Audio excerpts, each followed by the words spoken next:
Internet, hello and welcome to OKLCS Spring 2018 Diamond Capped Week 3. I do realize I forgot to start the music during the standby timer, and I apologize sincerely for all of you who had to sit through 5 minutes of watching a timer and that interesting text.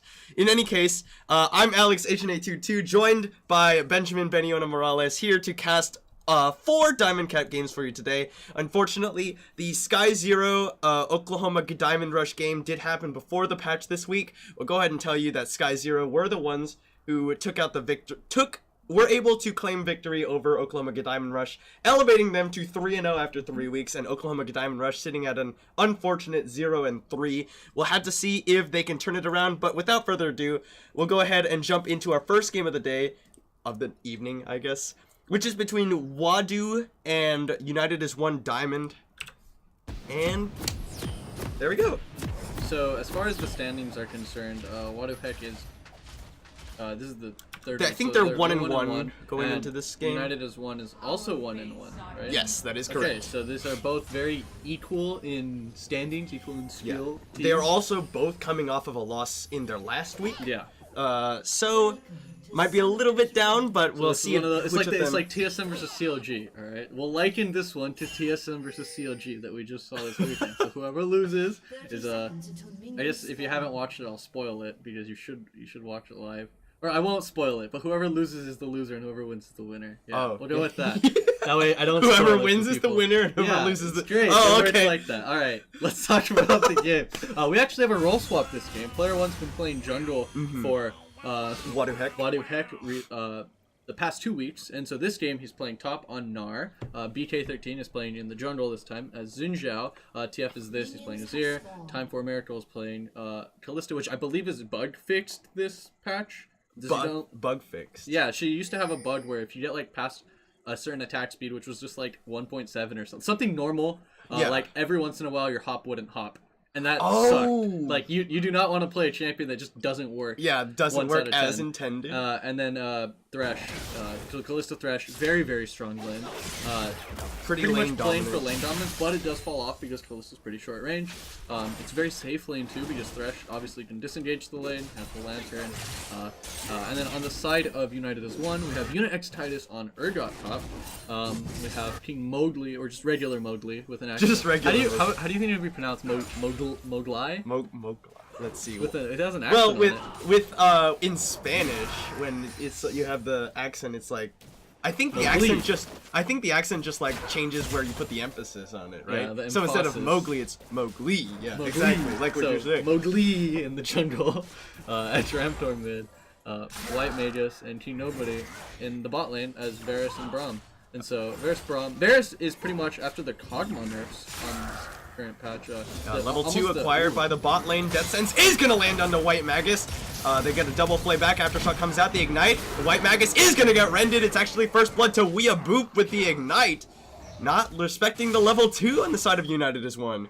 You know, I'm slow at getting into the game when they get the first blood before I'm finished talking about it. What I was going to say was that Varus is pretty much the uncontested best ADC in the current patch because of the fact that Kog'Maw got nerfed. Those percentage HP nerfs really hurt him as far as killing tanks. Obviously, he's still Kog'Maw, but something to note is that Varus is obviously very immobile, and champions like Thresh, like Xinjiao, can punish position errors from White Magus this game, and there you got to see it. A nice death sentence was the start of his death sentence. Yep. And then, so it's going to be up to King Nobody to make sure he gets good peel. And then Mowgli on the Rengar, right? So let's talk about Mowgli Rengar in the jungle. That's going to be interesting because of the fact that it's difficult to gank bot. Traditionally, you pick Rengar in games where you can just jump on the ADC and kill them non-stop. Oh, player one jumps onto Unit X Titus because here comes BK. Gets the slow with the boulder. They're not doing too much damage, but there's the stun. There's the knockup from BK. The flash away from Unit X Titus is going to get slowed up by BK once again. One more slow. Player one will pick up the kill and burn the flash of the top laner. Yeah, not a lot of damage at the start of that game, but really patiently played because they knew they had permaslows, and then good good wisdom / patience from BK to hold his W mostly there. I would have probably used it during the knockup, but the way he used it, he got to press the attack damage off, and he knew that he used it in such a way that was unavoidable. If he used it at the very start of the game, United Status could have potentially flashed it and gotten away. This way they're able to get both summoners out of Una X Titus and start snowballing that lane for Gnar in the top lane. Yeah, so Urgot is not the most commonly seen top laner. Generally, how does this lane go? So, Urgot versus Gnar is actually... Usually you want to pick Urgot into melee matchups that you can abuse the percentage HP. Ooh, that's a good death sentence on the King Nobody, but they've got Mowgli here, and now Weeaboo is going to get slowed up by the Winter's Bite, flashes away from the concussive blow stun, so they will be able to get out, but that is the summoner burn from Weeaboo. Yeah, that summoner matters a lot because that's one less thing that you have to get through post level 6 to gank this bot lane. It makes the Thresh very vulnerable to ganks. So he can't be playing so far up aggressively or else they'll just turn it exactly like that. Once Varus hits 6 and once Braum has 6, they have very good gank setup for Mowgli in the bot lane. So that's going to come into play a little bit later. But back to the Gnar versus Urgot matchup. The Gnar versus... Ooh, another death sentence. That one goes wide. The Gnar versus Urgot matchup, generally you want to pick Urgot into melee champions that you can abuse the shotgun knees percentage HP, as well as get good harass in the laning phase. Shotgun against Gnar, you don't have that short. You are still a short range character, and Gnar and Urgot are kind of like the same range, sitting around that 400 mark. Gnar obviously... Not obviously, he gets range as he levels up. Crunches onto him, gets the wallop to stun him up, but there's no level 6, so it does not have the Gnar. And it'll just be player 1 putting some aggression onto him. Meanwhile, the parallel conversions in the mid lane will mean that a Drentor gets a little bit of a stun onto TF as this, but out of mana, can't really continue to go for the aggressive trade. And then Mowgli in the top lane, clearing the control ward, trying to restore some pressure for Una X Titus. So you said Rengar is not good at ganking bottom lane. What exactly then explains why Mowgli, he actually started the game with a red buff leashed by Una X Titus? Yeah, generally, Rengar is not so good at ganking bot lane. He is good at ganking bot lane, good at ganking immobile. He's not super good at ganking bot lanes with a lot of escape or safety, like because of the fact that if he fails a gank or gets match ganked, he falls quickly behind. This game, obviously, he was able to find the gank on the Thresh and get the flash, so he's set up in a position to snowball. Smart pathing. Also, Rengar doesn't tend to want to gank so much early game. He more wants to farm, hit that level 6 so he can start ganking. So he opted for more of a farm clear, which is what he's been doing. He's only looked for a pretty high percentage gank. And this is an early Infernal for the side of What Heck. That'll really help out the Xin Zhao on the Azir.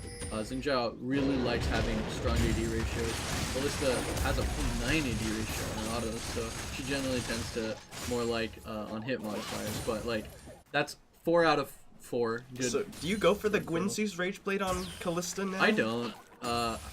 I see more Bork and Runon's Hurricane. Bork and Runon's. So it hasn't really changed from back the last time Callista was really good. No. I have seen it, but it's usually just into like hyper tanks where you're just trying to get your Bork to proc more against like Cho'Gath and Sejuani and Time stuff. for Miracle and Weeaboo just hanging around waiting for United as one to push out in their bottom lane. It's also when you run Lethal Tempo on Callista, because that one gets really fun. Yeah, this one is the press the attack. Yeah, this one's press the attack Callista. More relying on the short and lane aggression, because Lethal Tempo scales well into the game, but as we said earlier, she doesn't scale super well because she is a short range ADC, and she is punishable by more short range aggressors like Echo, like Urgot. And also, of course, puts her in a bad position for a Chain of Corruption to just land directly on her, and she can't hop around and do a whole Dark Passage thrown backwards onto BK. They're gonna use the Fate's Call, throw him in. That's a flash away from White Magus, but they're gonna get on King Nobody. He's gonna use the Glacial Fissure flashback towards his team, but he gets the hook in, and Time for Miracle picks up one for Wadu Heck. Really good synergy there between Time for Miracle and Weeaboo. It's always important to make sure that you can do the Callista Thresh combo in the Callista Thresh lane, because it leaves very little counterplay for the opponent. Ooh, Una X Titus going very low, but player 1 getting jumped up by Mowgli, flashes away after the leap. He's gonna flash for the Empowered Roar, but there it is! Grinds him up. Una X Titus will get the kill onto player 1. I want to say he flashed the Empowered Roar to cleanse the slow, but at the same time he could have snared. Either way, Una X Titus landed. Jumping onto TF as this Summoner Heal comes out. Gotta worry about that Chrono Break. Looks like they're gonna rush for Tower First Blood, tanking it up, but they will secure it. So what the heck, with Tower First Blood in their pocket, now Drentor taking a lot of damage. He actually does not have the Chrono Break anymore. He's gonna flash forward. TF as this gets ignited, and he will have to flash himself out. Wow, a lot of aggression all across the map, all at the same time. Yeah, I didn't but get too much time to talk about a Dramtor versus TF as this, but the bot lane tower already gone at 8.5 minutes into the game. You know, in spite of all that aggression, though, look at the CS discrepancy between TF as this and a Dramtor. Absolutely. Azir has a much easier time farming into Echo because he is ranged, because he can use those Sand Soldiers, and so it's good to see a Dramtor get those summoner spells out of Azir. Oh, that's bad unlucky. smite from Mowgli will mean that player 1 gets the blue buff for his team. Not ideal, obviously, but at least it goes to someone on the side of Water Heck. Yeah, Narnia doesn't really do anything with blue. I mean, I guess he gets more hops and more boomerangs, but like... More hops. Yeah, dude, he gets more hops. Now he's at 20% CDR with his Kindle Gem instead of just the 10. We will see a lane swap come out for the side of Wadu Heck as they send the Thresh and Phyllis up Maybe there. he has the 10% at 10 minutes. The Transcendence. It's at level 10. It's at level 10. Oh, it's at level 10. Yeah, that's why it sucks on supports. Oh yeah, unlucky. And I so never take it. Yeah. It's good. I didn't even know that's why you don't. Yeah. They rather have their roaming from Celerity. Alright, so King Nobody and White Maggots trying to push onto that bottom lane. Adrentor are going to jump onto TF as this throws out the Sand Soldiers. Backwards. A Dramtor just going to take some damage on his way out. So that will be the top turret falling. So really good lane swap call from the side of Wadu Heck. You do have that Thresh Kalista lane, which is very, very strong right now. They did get that first tower blood, although it was shared between all three of them, and Kalista did not finish her board. They do know that they're stronger than an Urgot, if they just decide to 3-man it, and they also know that Gnar can hold off the push on the bot side long enough for them to trade, to not have to trade towers. Yeah, so it will just mean a Rift Herald being started up by Wadu Heck, and nobody on the side of United is one ready to go for it. Mowgli's on the bottom side of the map. Yeah, Mowgli deciding to split the map, potentially looking to make a play on player 1, who is Mininar right now. I'd like to see some aggression, because if this continues, this will be an unanswered Rift Herald, which leads to an unanswered mid tower, and this is a dangerous. Running forward with the boots of mobility. He's gonna get the play. Death Sense is gonna land onto a Dramtor. What a beautiful hook from Weeaboo, and now he's caught by the box. Emperor's Divide comes out. A Dramtor will fall, and King Nobody, the next target, played him backwards. Unix is teleported in, but he can't do anything. Exhaust comes out. BK just able to back away. Yeah, BK actually get down, Mr. President, blocked the Urgot ultimate that was aimed at Thresh, although he did stopwatch it anyway. He's not using the Secret Agent Zinjustion. I guess I shouldn't have made that Get down Julius Caesar, right? He's got the Winged Hussar. Wait, that's the wrong. Winged Hussar's Poland. I don't know. I don't know the leader of Poland, so. Oh. Yeah, I don't either. I know the one in Civ 5. He's kind of angry looking. The Civ 5. But I couldn't tell you the name. Alright, so player 1 clearing out some more. They gotten 2 towers unanswered by the side of United as 1. And then Rift Herald still in the hand of BK13. But they should use it mid lane, although what they could also look to do is to send Weeaboo there to get another beautiful hook now that the Time Winder and the a Dramtor has gone in at probably the worst time. Death Sense lands again. Weeaboo is making the plays for Wadu Heck. A Dramtor with no flash, no chrono break, nothing you can do. I really don't want them to Herald. Darn it, they used Herald. So they will be forcing down the tower after killing. Yeah, the Rift Herald dropped there. King Nobody and Unixitis will be here to answer that. If you're able to get such nice assassinations, you could also alternatively just 5-man this tower and take it down and save Rift Herald for one of the second turrets. Because one of the inner ring turrets, which might get you a bigger snowball. Sadly, for the snowball of Wadu Heck, it is only a Cloud Dragon, but that will probably help Weeaboo find better hooks with his Moby Boots, so you might get to see another highlight reel hook. Weeaboo has been finding some amazing hooks this game. Like, the level 1 hook was absolutely beautiful. And then just continuing to make the plays that Wadu Heck needs to really force these objectives. They're going to get a second dragon completely uncontested by the side of United. This is almost textbook how you're supposed to be playing Kalista Thresh. You know, dominate your lane, rotate around the map because nobody can contest this duo because they're so safe and so strong at the same time, and keep looking for plays with the Thresh. Thresh can afford to positionally look for these slightly risky hooks because he has the trump card of the Kalista. The Fate's Call, just to get him out of any bad situation he might find himself in. Parallel convergence can't be jumped into by a Drantor because of too many members of Wadu Heck, and they give up a mid tower, And he 3 doesn't have towers enough to AP 0. to clear the wave with the Time Winder either, so it's gonna require two. No minion dematerializer. Yeah, no minion dematerializer. Uh-oh, BK finds Mowgli. Death Sentence is gonna land onto a Drantor, but Wadu Heck is a little split now. BK has to get out, flashes back to her safety. Glacial Fissure comes out, knocks out 3, but that's a 3-mana burst divide into the Shurima's Legacy Tower. Mowgli is gonna jump in. He will not get the assassinate. They will finally kill off 1, but they throw in Fate's Call. Weeaboo is gonna find King Nobody. The Ren comes out. Time for Miracle gets the double. Flashes. Drantor gets the Chrono Break in. He's going to finally go down to TF as this. Weeaboo will land yet another Death Sentence, plays back onto Unex Titus, and TF is this has the Sand Soldiers. No, he doesn't. Unex Titus will make it out. Player 1 fails a hop over the wall, and Chain of Corruption comes out, and the Wadu Heck has gone a little too deep on this one. I can't tell if the Zir nerfs mattered there. Because... No, he's level 9, right? It doesn't matter? Okay. Wow. That was a very explosive game. That favors United as 1 because they're finally doing something. Yeah. Which is good, right? Really nice Chain of Corruption there from White Magus to punish the aggressive positioning there from DFSS. And Weeaboo just consistently finding good hooks. Sadly, they weren't able to kill off the very last member, or the last member of that tower dive on United as 1. So a little bit of an overextension, but I still think that Wadu Heck with the 4k gold lead is in the lead enough to continue making towers fall. Obviously, there's no neutral objectives on the map right now, and so they should just be aiming to take down some towers, potentially looking for picks in the enemy jungle, and they should just be taking away jungle camps for the next 2-3 minutes up until geez, whenever the next dragon spawns. We don't have the timer for it. So remember in the chat when that happened. Whenever that happened. Talk to me about Mowgli's boots of mobility. Well, he's fast. I don't particularly like them. I really wish he'd gone Ninja Tabai. Well, he might have found player 1 here. Is gonna get for the double hop, flashes over the side to dodge the Urgot ultimate. Yeah, I don't particularly like Mowgli's Moby boots. Usually Moby boots are a win more item. Once you're winning, you're able to consistently find picks. Unitas one's not looking for picks. They're looking to just get back in the game, usually through the Varus does outscale the Callista. They're just trying to wave through with the Echo, and the Urgot situationally can outscale the Gnar. Obviously, Gnar's gonna outperform him in a team fight. Weeaboo might be in trouble. The Winner's Bite did land, but throws out the Dark Passage as a bluff. There's nobody there, and now he continues to walk forward. Time for Miracle here now. The Fate's Call is available if Weeaboo actually gets into a bad spot. To be fair, I'd be scared of that bluff because he's been making plays the whole game, and so it looks like, dude, I've been making plays, you better back up. Respect the Thresh, but they did not. They called the bluff. Not the only member of Wadu Heck who has not yet died. Yep.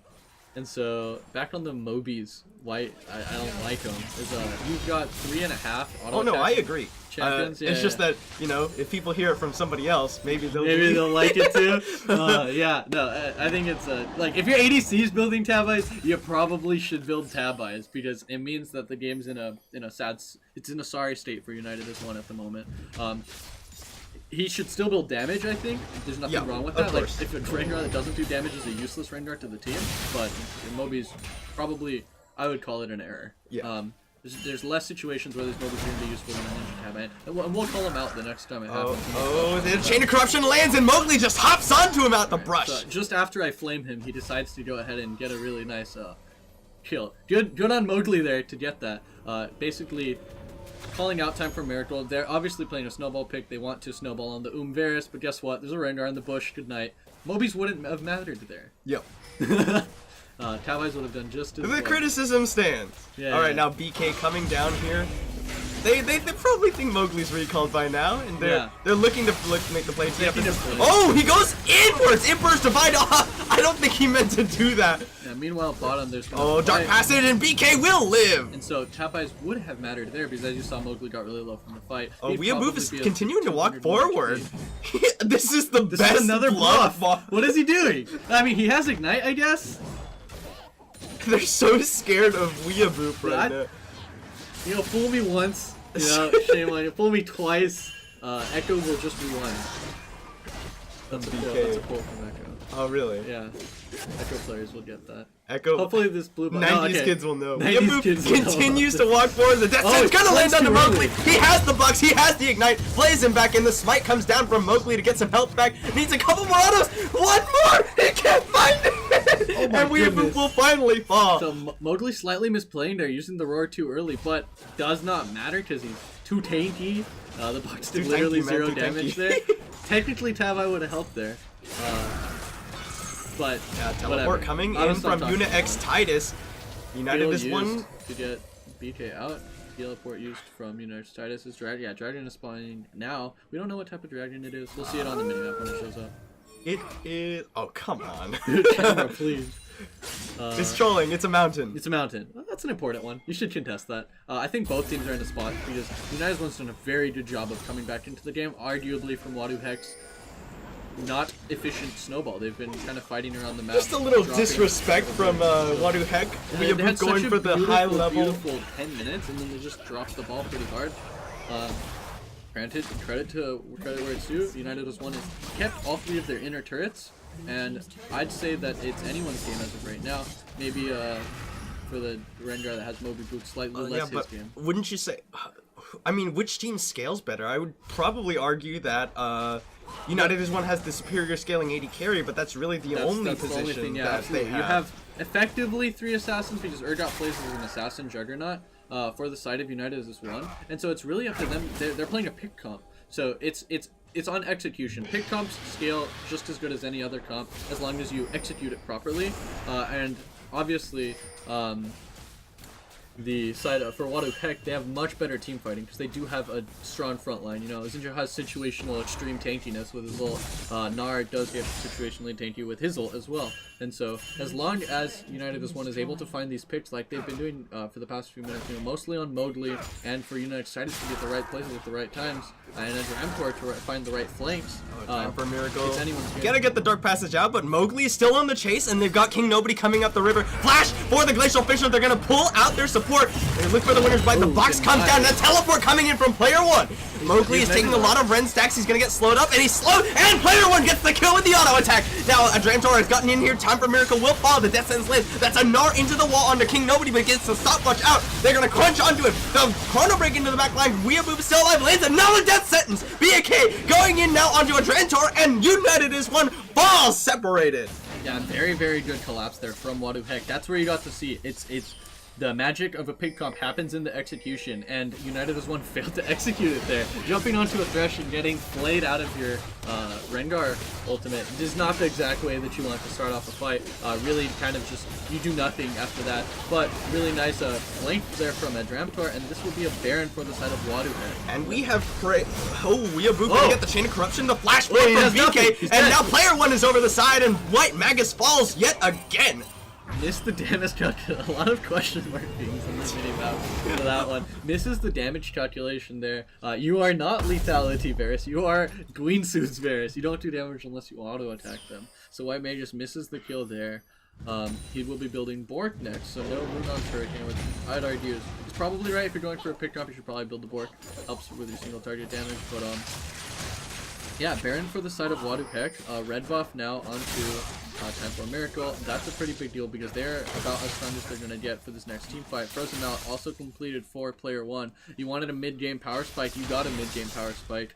Xin Zhao and Gnar are as strong in damage as they should be getting this game. If Xin Zhao builds more damage, you know, he's going to get popped by Rengar probably. But, you know, hopefully he builds it. He is building Black Cleaver, not Triforce. Okay, you could like press R and knock the Rengar out of his jump, right? True. If you're an experienced mechanical Xin Zhao player, but like I'd argue that Xin Zhao should probably build tanky since his backline is pretty strong. Just as a thing that would stop you from getting you blown up can, by the Rengar. but there's probably better ways to use your ult. Yes. Like when you get Varus.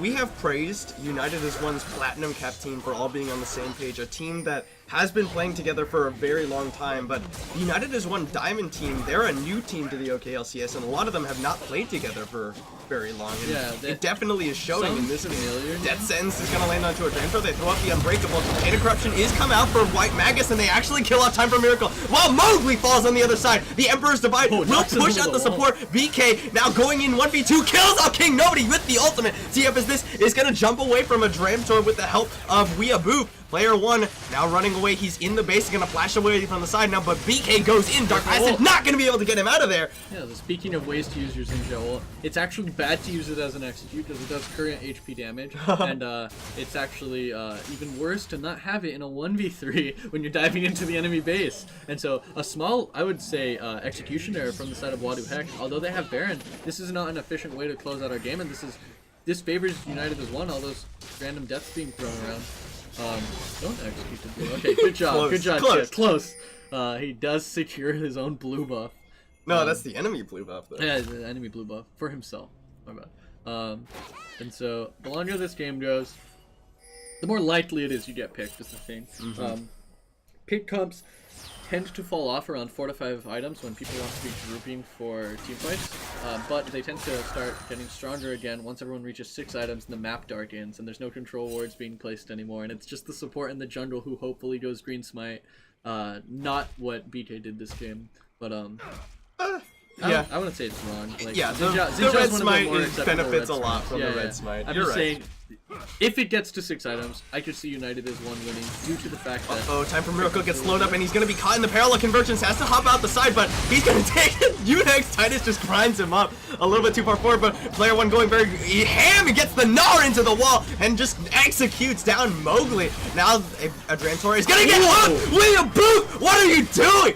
I guess the aftershock gun's gonna just play him out. He said, "This is my kill." Yes. Another one. Unex Titus gets caught this time, and there's the 2-man Emperor's Divide. Chain of Corruption on the TF is this. He's gonna take a lot of damage, and he might go down to White Magus. He does, but another Death Sentence lands, and King Nobody will fall.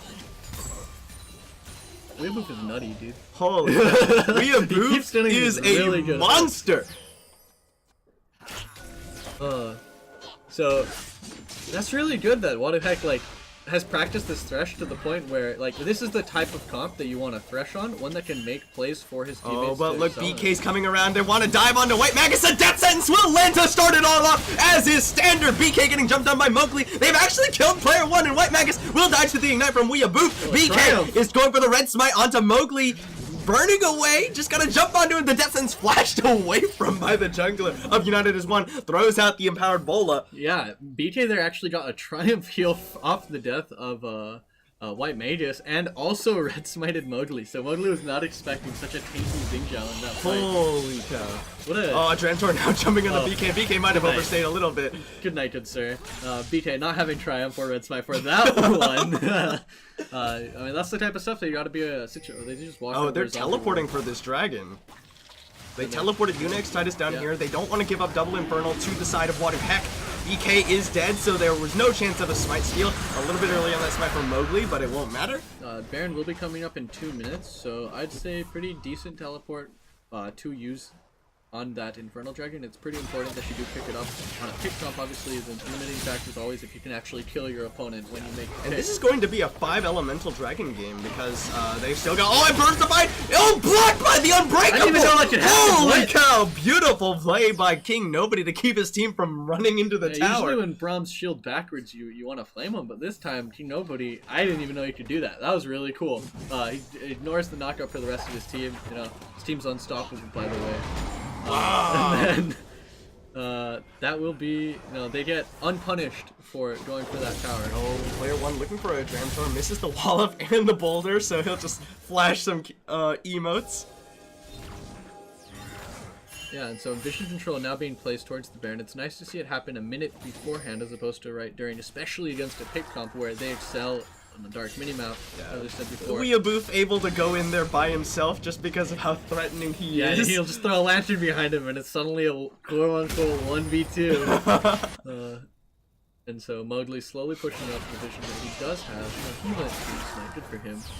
In a 5 setting going Green Smite. Squirtle Crab is going ahead and picked up for the side of Wadu Heck as they clear out whatever remaining vision. Now, United is one, pushing forward, just getting that first rim Okay, of Mowgli vision. finds BK. He's gonna just knock him Does have the up a little bit. The cone, blast and cone Xin Zhao out. popped it. Ola misses. Weeaboo coming forward. It's a really good defense of vision here from the side of Wadu Heck. So United is one being pushed into their base. No more towers outside of the base for Wadu Heck to take. Yeah, it is just neutrals and inhib turrets. Azir Tower went ahead and Drop dropped the mid lane. Shurima's legacy. That should be either a Baron or continued siege. They do see the mini Gnar is going to go ahead and kick in, so it's better to go onto the Baron. It's going to be 15 seconds before you can start building up Rage again. They're going little in for lantern. it. And then Azir is zoning. I'd like to see Azir hit this down. You do have a Mountain Dragon, you do have an Infernal, you have a Kalista, and then Azir. It's so difficult.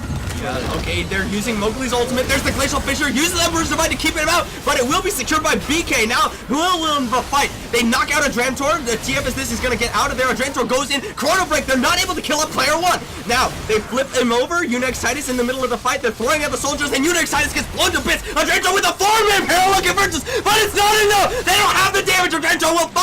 Double kill goes over to TF is this, making a triple. Mowgli jumps in. Player one about to go mega. He knocks him down. It's a 5-4-0 in favor of Wadu Heck, and that will probably mean the end of the game. If not, it will be very difficult for United to want to come back. That was a really, really well played fight for the side of Wadu Heck. They did not have Mega Gnar that fight, and when you don't have Mega Gnar, you have to kite backwards, and that's what they did. And Dramtor finding a magical 4-man parallel convergence, but it was, as you said, not enough. They do not have the damage because they're not a team fight comp. They have to go for picks, and they will just get outshone time and time again. If they continue to take fights like this, United is one, not able to play towards their win condition as well. They did get some nice picks in the mid game, but well, again, once it comes down to objectives, pick comps tend to struggle, especially.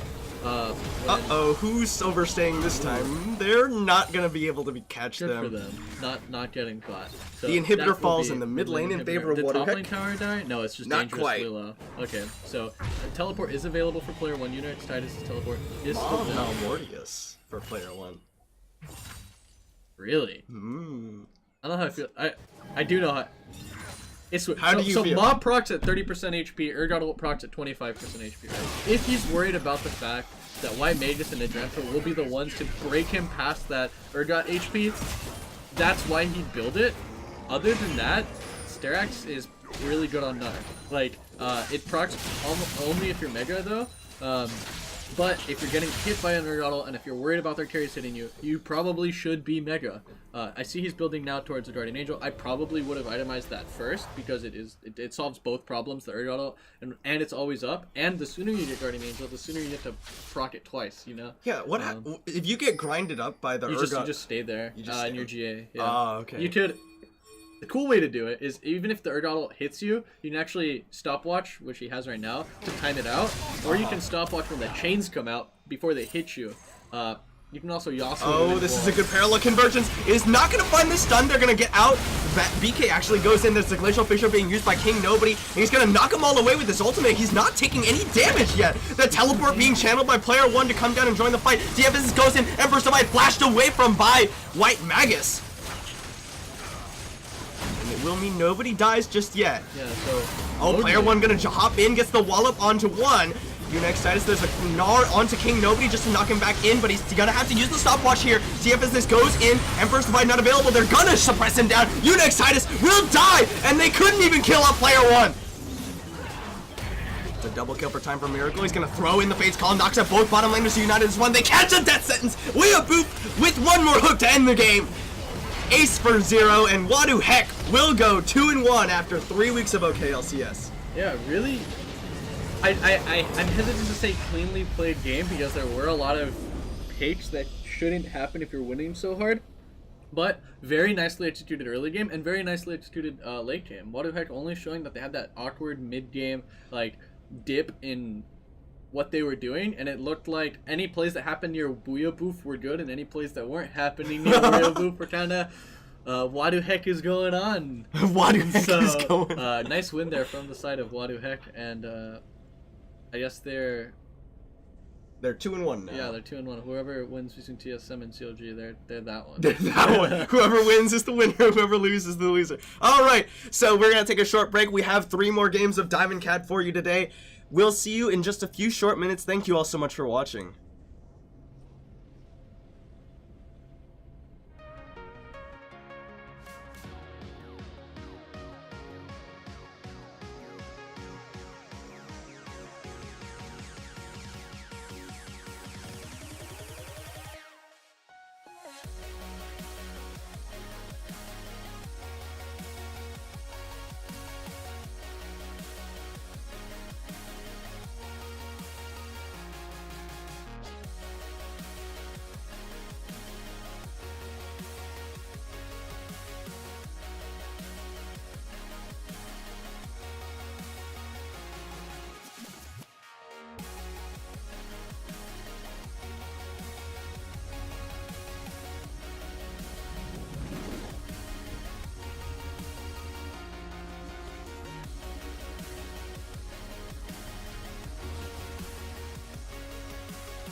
Hello and welcome back to OKLCS Spring 2018 Diamond Capped Week 3. We just saw, Wadu Heck win over United as one to go 2-1 in the first 3 weeks of OKLCS, where they are now a third of the way through their journey of the Spring 2018 split. There were 9 weeks, obviously. Finals. Yeah, playoffs. All right, but the next game is going to be between Snek and Apache. Snek coming into this game 1-1, Apache 2-0. So we'll go ahead and jump into the game. And so Snek's only loss is to Sky Zero, right? That is correct. Yeah, so Sky Zero being also 2-0. Well, 3-0 because we aren't streaming their game. Yeah, 3-0. Yeah, so they're undefeated, and then Apache's undefeated. And so if Snek can take a game off of Apache, then they will they're securing first place for Sky Zero. Yeah. And then if they don't take a win off of Apache, then we have two 3-0 teams. Yeah, so Snek by winning here shows that they're in the top quartile of the league, and if they don't, then they're in the it's 3 weeks, right? You don't pack, have quartiles anymore. Slappy. Oh, he gets condemned into the wall. I say condemned. Third. But yeah, condemned. It's done by PB Doughboy. What is the Counter Strike? Which one? No, he got Winner's Bite and he got Heroic Charge into the wall. Which unfortunately means that for Jack Loves Lamp, he does have that relatively useless on its own ability. That's okay. You can hit level 2 relatively fine, Poppy. It's not the end of the world. It's not like it's a matchup where you struggle to farm. So, let's talk about this game instead of talking about standing. It's upper third of the league then? Well, I think if you want to talk about it in terms of like the powers of 2, it's like the upper octile. Is that the term for it? I don't know these Whatever. There'll be a top 3-4 team. They won't be middle of the pack if they win. Yeah. Okay. So when Snek wins, they're not middle of the pack. They will be like in the top half, but not in the top quarter, is what we're saying. Yeah. The top quarter belongs exclusively to the 3-0 teams. The box and whisker plot. Yeah. Whatever the upper part, but not super upper part is. Still in the box, kind of in the whiskers. All right. So both junglers starting on their bottom side buff.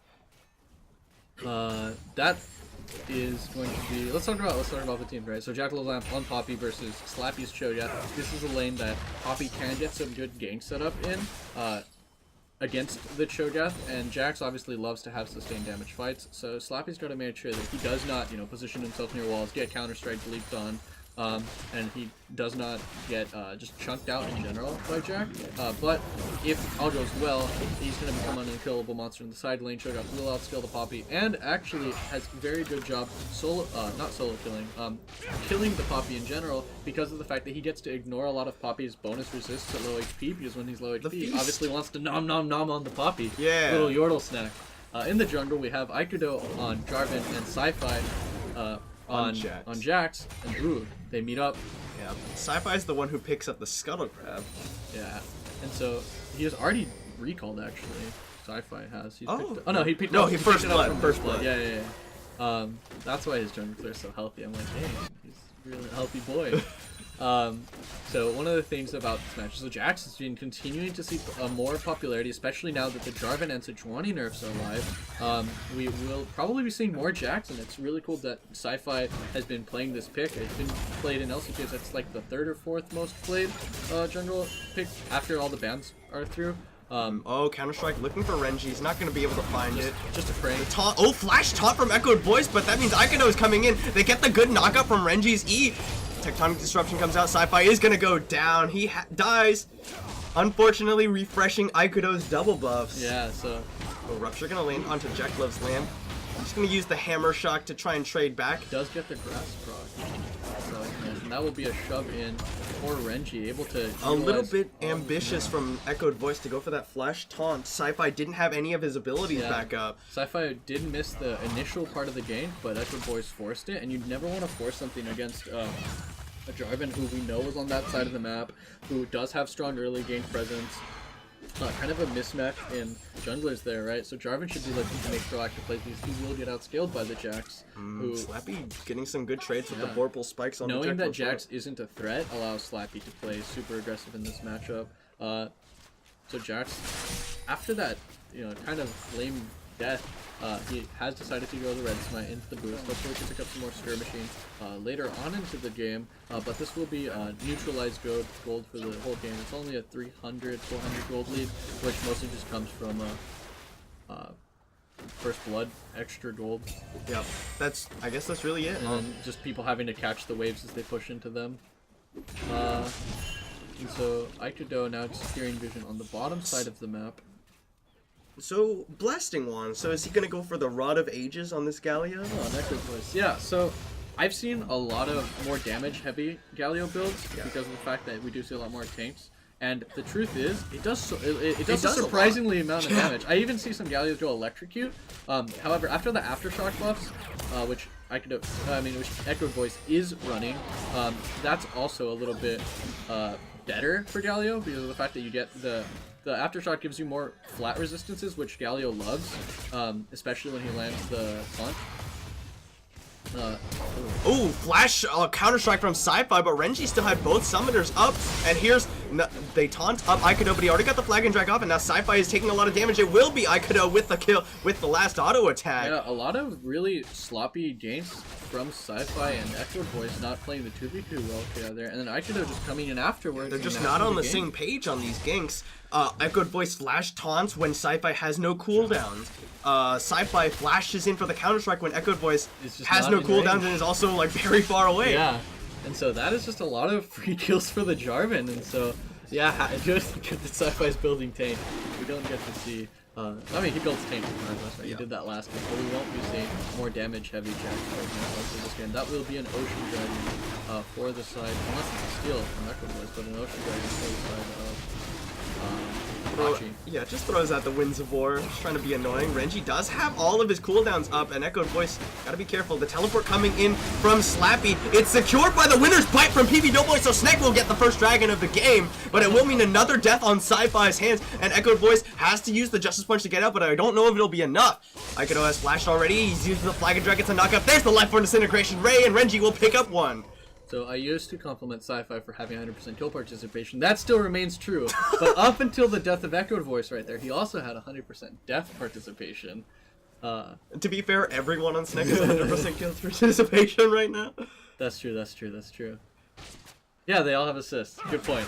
Had not thought of it that way. So interesting to see Aikido still deciding to go Bomb Cinder after he's, popping off so hard. Part of everything that's happened on the map so far. I personally would probably have built damage because I'm a greedy player, but it is important to make sure that, Jarvan, even if he builds damage, can't always one-shot the Jax. That's usually the deciding factor. Can you one-shot the enemy jungle? Like if they're playing Kindred or if they're playing Kha'Zix even.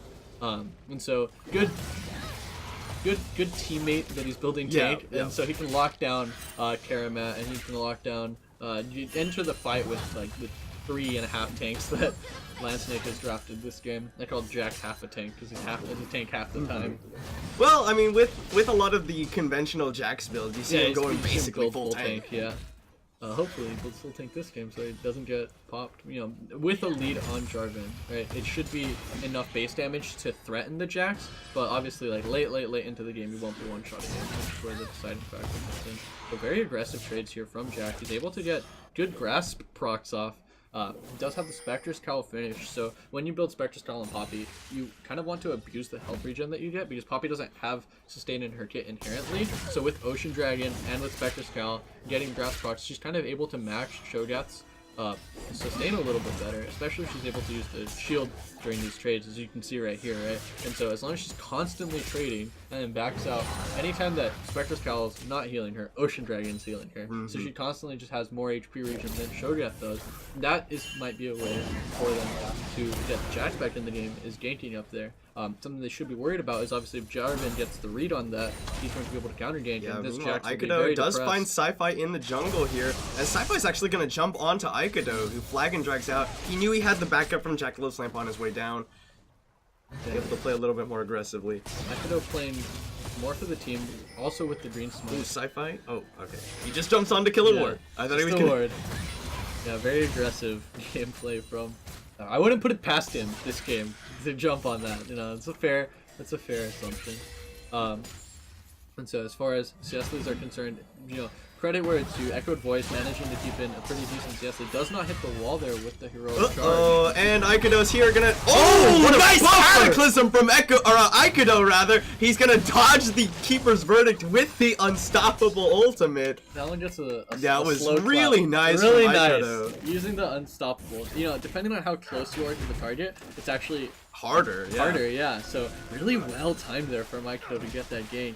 Sci-Fi looking for a gank onto Himana and General Vici. PB Doughboy gonna find the winner's bite, stuns him up on the concussive blows, but Himana is gonna have the knockup with the aftershock extra resistance. Glacial Fissure invested, and Himana will go down finally. Still 100%. Do not want to give him the chance to flash over the wall there after so much was invested, so Snek will pick up one. Yeah, very nice CC chain there, the concussive blows into the trap, into the counter-strike, making sure that the Alistar was not able to really unbreakable will his way out of there. Yeah, they're going aggressive on the General Vici, but Aikado is here. Aikado has been everywhere he needs to be in this game just to make sure that General Vici does not die here.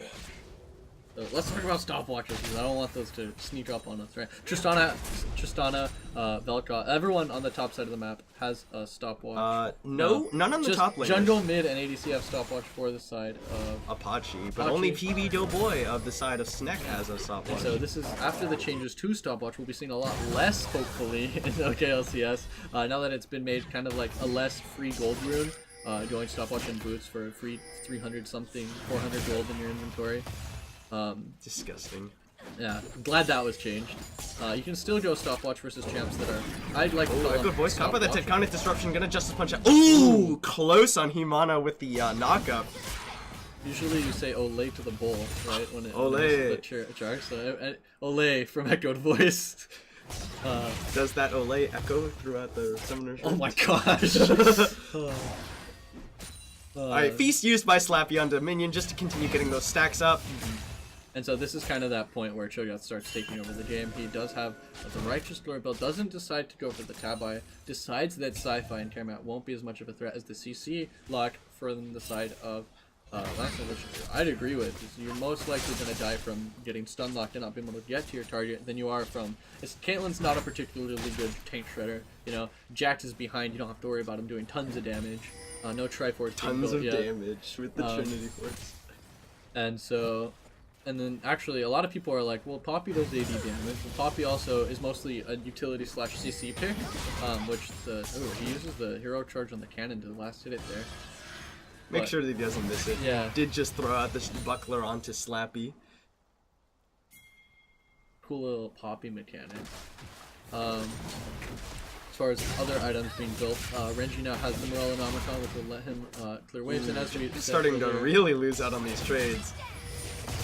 Yeah, this is the ugly part of the Cho'Gath matchup, where you no longer deal enough damage to really bully him around, and he starts healing Sci-Fi faster. just hanging out here. Counter-Strike is going to how many flashes in, gets it onto General Vici, but a nice headbutt out from Himana will allow General Vici to rocket jump out, and here comes Aikado. That 3v3 comes in. Here's the hero's entrance, knocks up Aikado. Teleport coming in from Jackalo's Lamp. They bust a shot out of the Cataclysm, and Renji is here now. They're going to get the stun onto him. PB Doughboy comes over the side. They need to get one more auto. He stunned him out. Sci-Fi going very low. Ace in the hole comes out. General Vici hops in, gets the kill, hops out. There's the life on disintegration rate, and Aikado actually picks one up.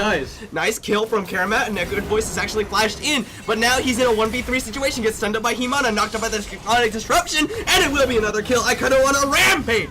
4-0-4, death's not found! really a chaotic team fight that went on there. You got to see General Vici, doing what I like to see Tristana players do best, and jump in 1v3 into the enemy team, get the kill and jump out. Sadly, he was met with a Piltover Peacemaker from Airman as he picked up the kill, but and this will be an Infernal Dragon, hopefully, for the side of Apache. So, Jack falls dangerous with Will in the top lane. That beast is available. Yeah. Gotta be careful. But Infernal Dragon goes over to the side of Apache after all of that. Again, Echoed Voice flashing in. Oh, he's gonna stay. Oh man, Slappy's not going for the dive? If I were good at making chicken sounds, I'd make them. But I'm not. So he just goes for the... I'm not gonna try. I think I have confidence, but I don't want to be judged for it, so... I don't want to be judged either. just pretend we're making chicken sounds, and that, yeah. No, Slappy I don't think he's a chicken for not going for the dive. He decides instead to go for the more, the lead that he has, which is, keep the lead you have, don't go for, twice the lead and potentially throw your lead.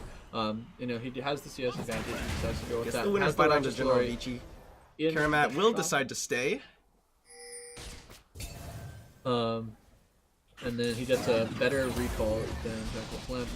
Righteous Glory completed, starts building what could potentially be either a Warmogs or an Abyssal Mouse this game. I think Abyssal Mouse would definitely go a long way since... Those headshots hurt. Oh yeah. He only has a BF Sword in Brazil actually. Usually when you see those hard hitting, either he's maxing W or he has Infinity Edge, right? But that one definitely hit harder than I thought it would.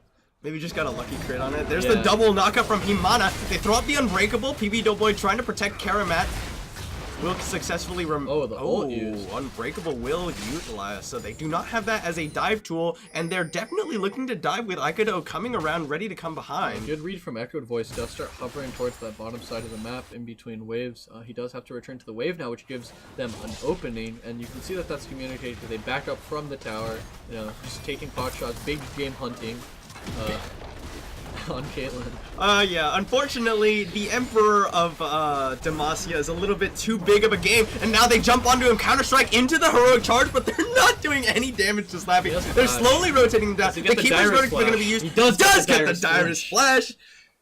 And he gets out. And so that's what happens when Shogun gets too tanky in the top lane. That's one of those janks that you can do earlier in the game, but later in the game, you gotta ask, what was that worth? They're gonna continue. They're looking for the dive, but the Counter-Strike is down. Righteous Glory used. And now here comes Jack trying to back him up. Sci-Fi continuing to go for the flash heroic charge. They will get the hammer shock and they will get the kill. That doesn't count for the slash. But here's Renji, life form disintegration ray. Sci-Fi goes down. Now Jack loves Lamp. He's at full health. Will dodge away from the Q. The plasma fission as it is, the tectonic disruption comes out, but no life form disintegration ray will mean that Jack is able to make it out. Right.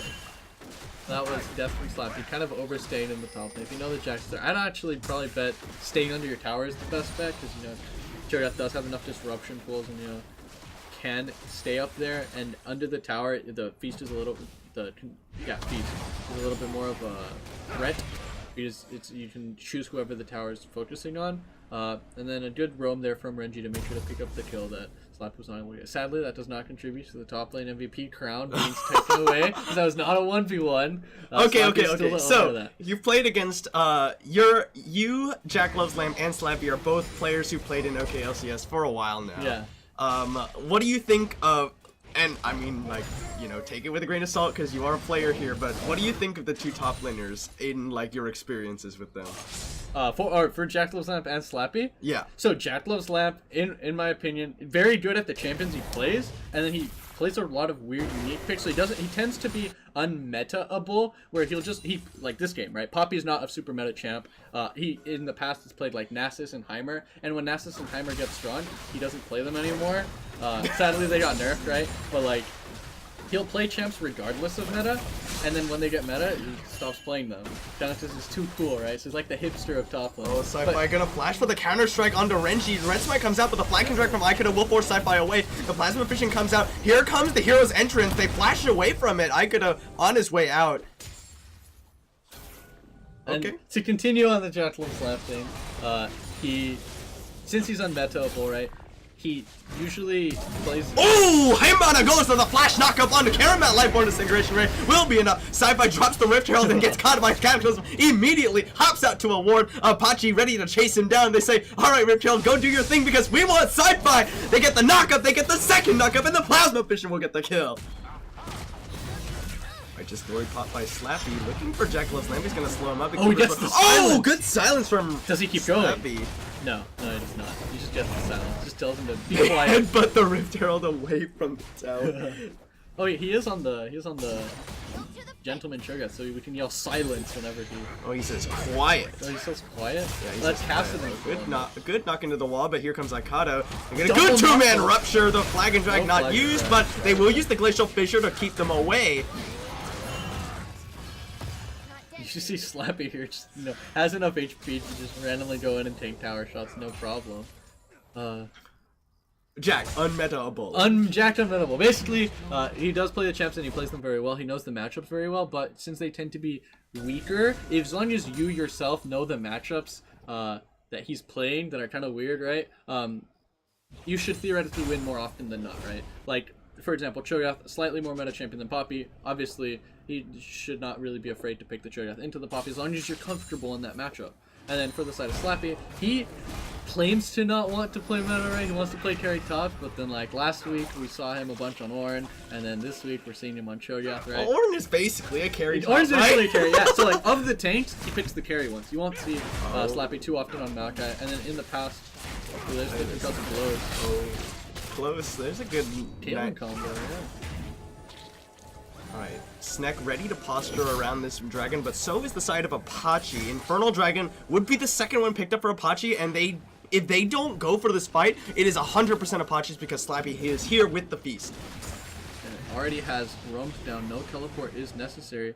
Both top laners kind of doing a next-gen standoff here at the dragon.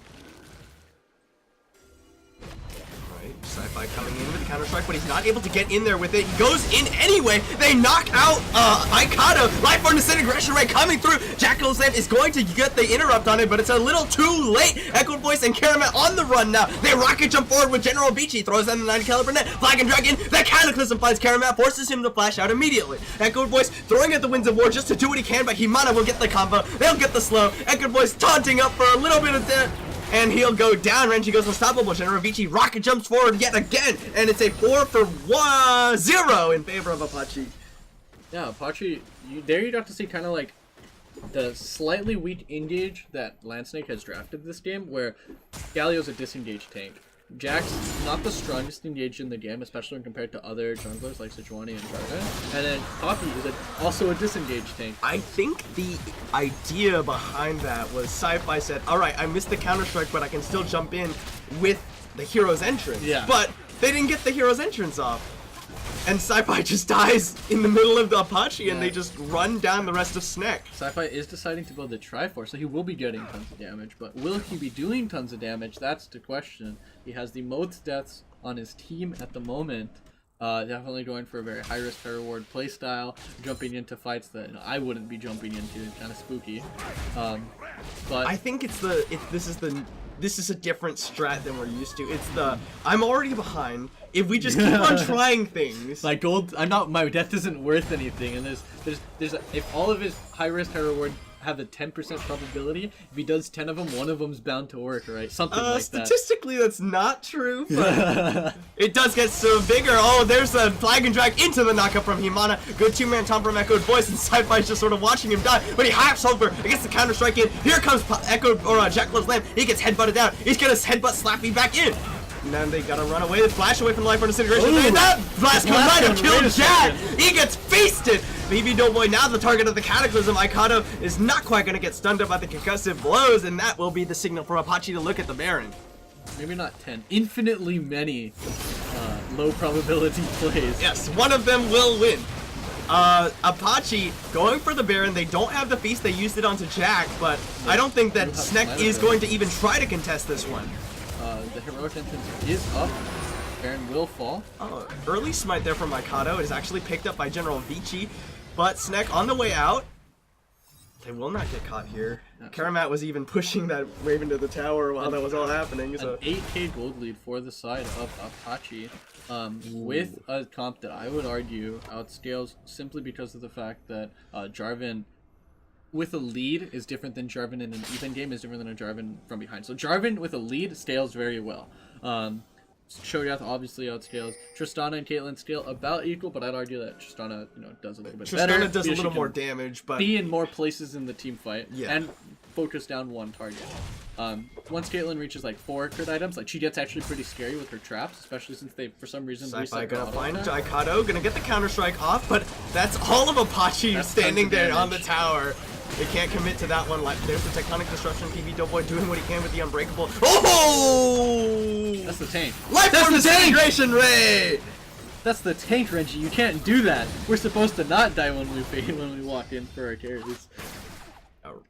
I was just waiting. I was like, he has his ult. Yeah. It just says, okay, whatever. It's a kill on the support. Yeah, They get the tower anyway. Bronze hitbox gets bigger when he eats, right? And so as long as you do true damage with your abilities, you don't really mind too much. So nice for Renji to get that. Sci-Fi flashes in for the 3-man counter-strike. A hero's entrance coming in, but Aikano gets it in the back, and Karamat goes down. Now there's out of damage on the side of Snek. They go in again. Sci-Fi looking for Renji, but he's getting thrown down. General Vici picks up the kill. Rocket jumps forward. Slappy beats down Jack on the meanwhile. They rocket jump forward again. Echo Boy's gonna go down. Double kill for the top laner of Apache. That's the top lane MVP. There he is, dude. And so, like we were saying, he likes playing tanks that can carry. Cho'Gath is one of them, and that will be, that feels like it'll be the game. Maybe they back out here until they don't want to overstay, but no, they're like going for it, and they will get it. They have the Baron buff. They've got the the death timers on everybody on Snek, minus PB Doughboy. That is going to be the Nexus going down, and Apache will match Sky 0-3-0. A very fast win for the side of Apache here. Could have been faster if they focused the Nexus there. Yeah, I mean, 25 minutes is a respectable win time. Yeah, no, that was a very... I think in LCS, they're at 26-27 with Team Liquid right now as the fastest winners, and so Apache. Yeah, nicely done by Apache, and Apache now matches Sky Zero at 3-0. Yeah. Nicely done. So I guess Sky Zero should be Cloud9, and these guys should be Team Liquid, because these guys win fast. So if we're making more LCS analogies as to what team is which. Unfortunately, they will not match up until week 5. Ooh. So we won't get to know the spoiler for those who didn't watch it yesterday. Cloud9 won. Spoilers. Impact, all right. Top die cry. So that will be Apache matching Sky Zero at 3-0. I've said that 3 times now. Yeah. But it's a big deal. So we're gonna take a short break before we get into our third game of the night. Thank you all so much for watching, and we'll see you in just a few minutes.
forget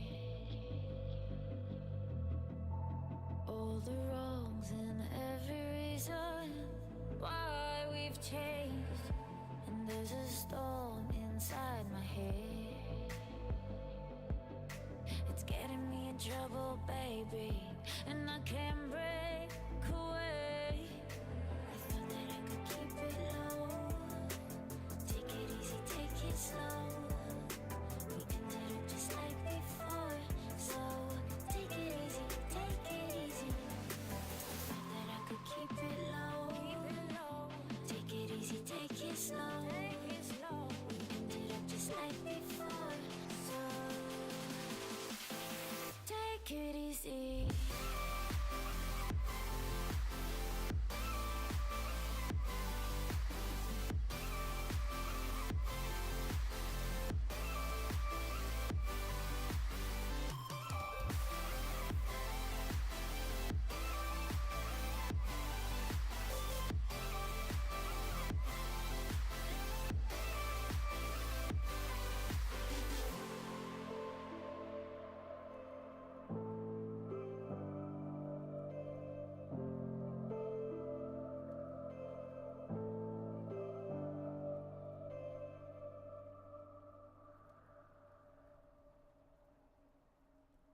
Internet, hello and welcome back to OKLCS Spring 2018 Diamond Capped Week 3. We just saw Apache take down Snek to go 3-0 in the first 3 weeks of OKLCS. The next game is between GSM, Gecko Slammer, Armageddon, and Reign of Kings. So without further ado, let's go ahead and jump into the game. It is GSM, of course, on the blue side, up against Reign of Kings on the red side. Yeah, and so we have very cool names this game. Tilted Anchor on Vlad, formerly known as iClutch. And now again known as iClutch. And yeah, They changed their names back yeah. immediately after this game. Yeah, they did a one-game name change, so it might make the shoutcasting a little bit difficult. I love my anchors. It's Shack Daddy on Jax, Jack on Cassidin in the mid lane, Starboard Anchor, Mystic DK on Varus, and then Ari Panda on Lulu in the bot lane. And then Beniona on Ornn in the top lane for Reign of Kings, Hastega on Zac in the jungle, King Leroy on Azir, and then Zyra Rakan for Sickly and Baby Fufu in the bot lane. And so here we get to see kind of two different really strong bot lane duos, right? The Varus, which as we said earlier in the shoutcasting, was It's the very purple strong. bot lane and Yeah, the couples bot and the lane. couples bot lane. And there's the couples skins are out. I don't think they're using them this game. But Oh, they are out? Oh, I think man. so. I know or what I'm they spending my will be on in like to. 2 or 3 days, right? Yeah, Maybe yeah. For Valentine's? Okay. That Rakan skin looks sick. Yeah, the Rakan skin looks cool. The Xayah skin, not so much. Even the emo, I was kind of hesitant. I'm like, I don't know if I'd ever, like, even if I got this from a loot box, I'd probably Thankfully, just I'm a support player, not an ADC, Yeah, so I yeah. get to benefit from Definitely it. still like the space one. And so let's talk about some of the other matches. So in the bot lane, right, we did talk about the Varus being kind of like uncontested, the almost uncontestable ADC.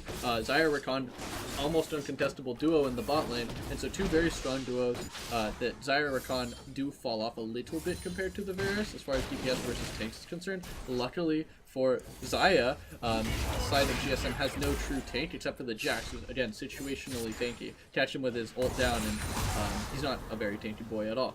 Not a And tanky then, boy. speaking of tanky boy, in the top lane matchup, Ornn versus Vlad, that is a matchup that Vlad is relatively safe in because of the fact that you can pull the Ornn ultimate, but having a lot of gank pressure from Hastega on Zac versus Jax, Shack Daddy, will lead to potentially making it a little bit more difficult. There's lots of things to pull, and so it's going to be up to iClutch / Ooh, level 2 acquired by the bot lane of Reign of Gonna be a Kings, bird but they slap. will not find the knockup. So yeah, just the slap with your feather cape.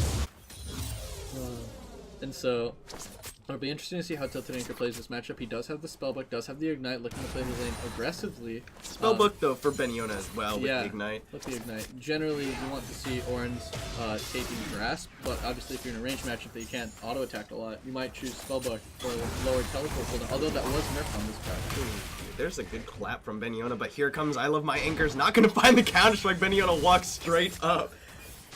Yeah, not in leap range for the counter strike. He uses it kind of early there on the gank. And so one gank soak for Beniona. He does have the biscuits room. He just got one at the 3-minute mark. Oh, biscuits. So Yeah, and we did see that he did the thing where you buy just the refillable potion and then buy the Doring Shield as soon as you can. One of the benefits of Ornn, you get to buy whenever you want. it's like being at Walmart all the time. That sounds not fun actually. I would not want to be at Walmart all the time. And then in the mid lane we have King Leroy versus Jack. Speaking of Jack, getting ganked by Hastega, Elastic Slingshot doesn't land, but he will get the stretching strikes, and Jack just turns some damage back away onto him. So the Cassidin generally used as a counter pick into magic damage dealers. Azir is a little bit weaker. His harass on this patch because his what's his Q called? Who's Emperor Q? This is Azir's. Oh, Conquering Sands? Is it Conquering Sands? maybe? Maybe. Let's check. see it right now. Yeah, Yeah, I'm too good. I actually knew that. Cool. Okay, so the Conquering Sands was given a much higher cooldown on this patch.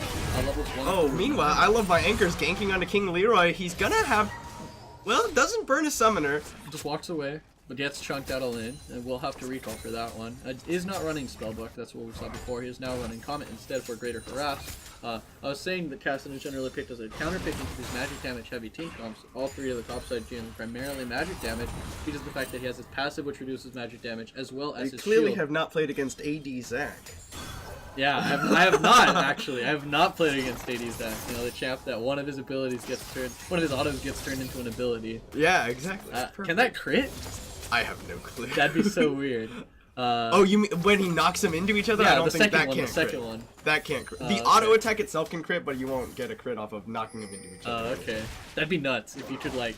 I wouldn't even know what the animation would start to look like.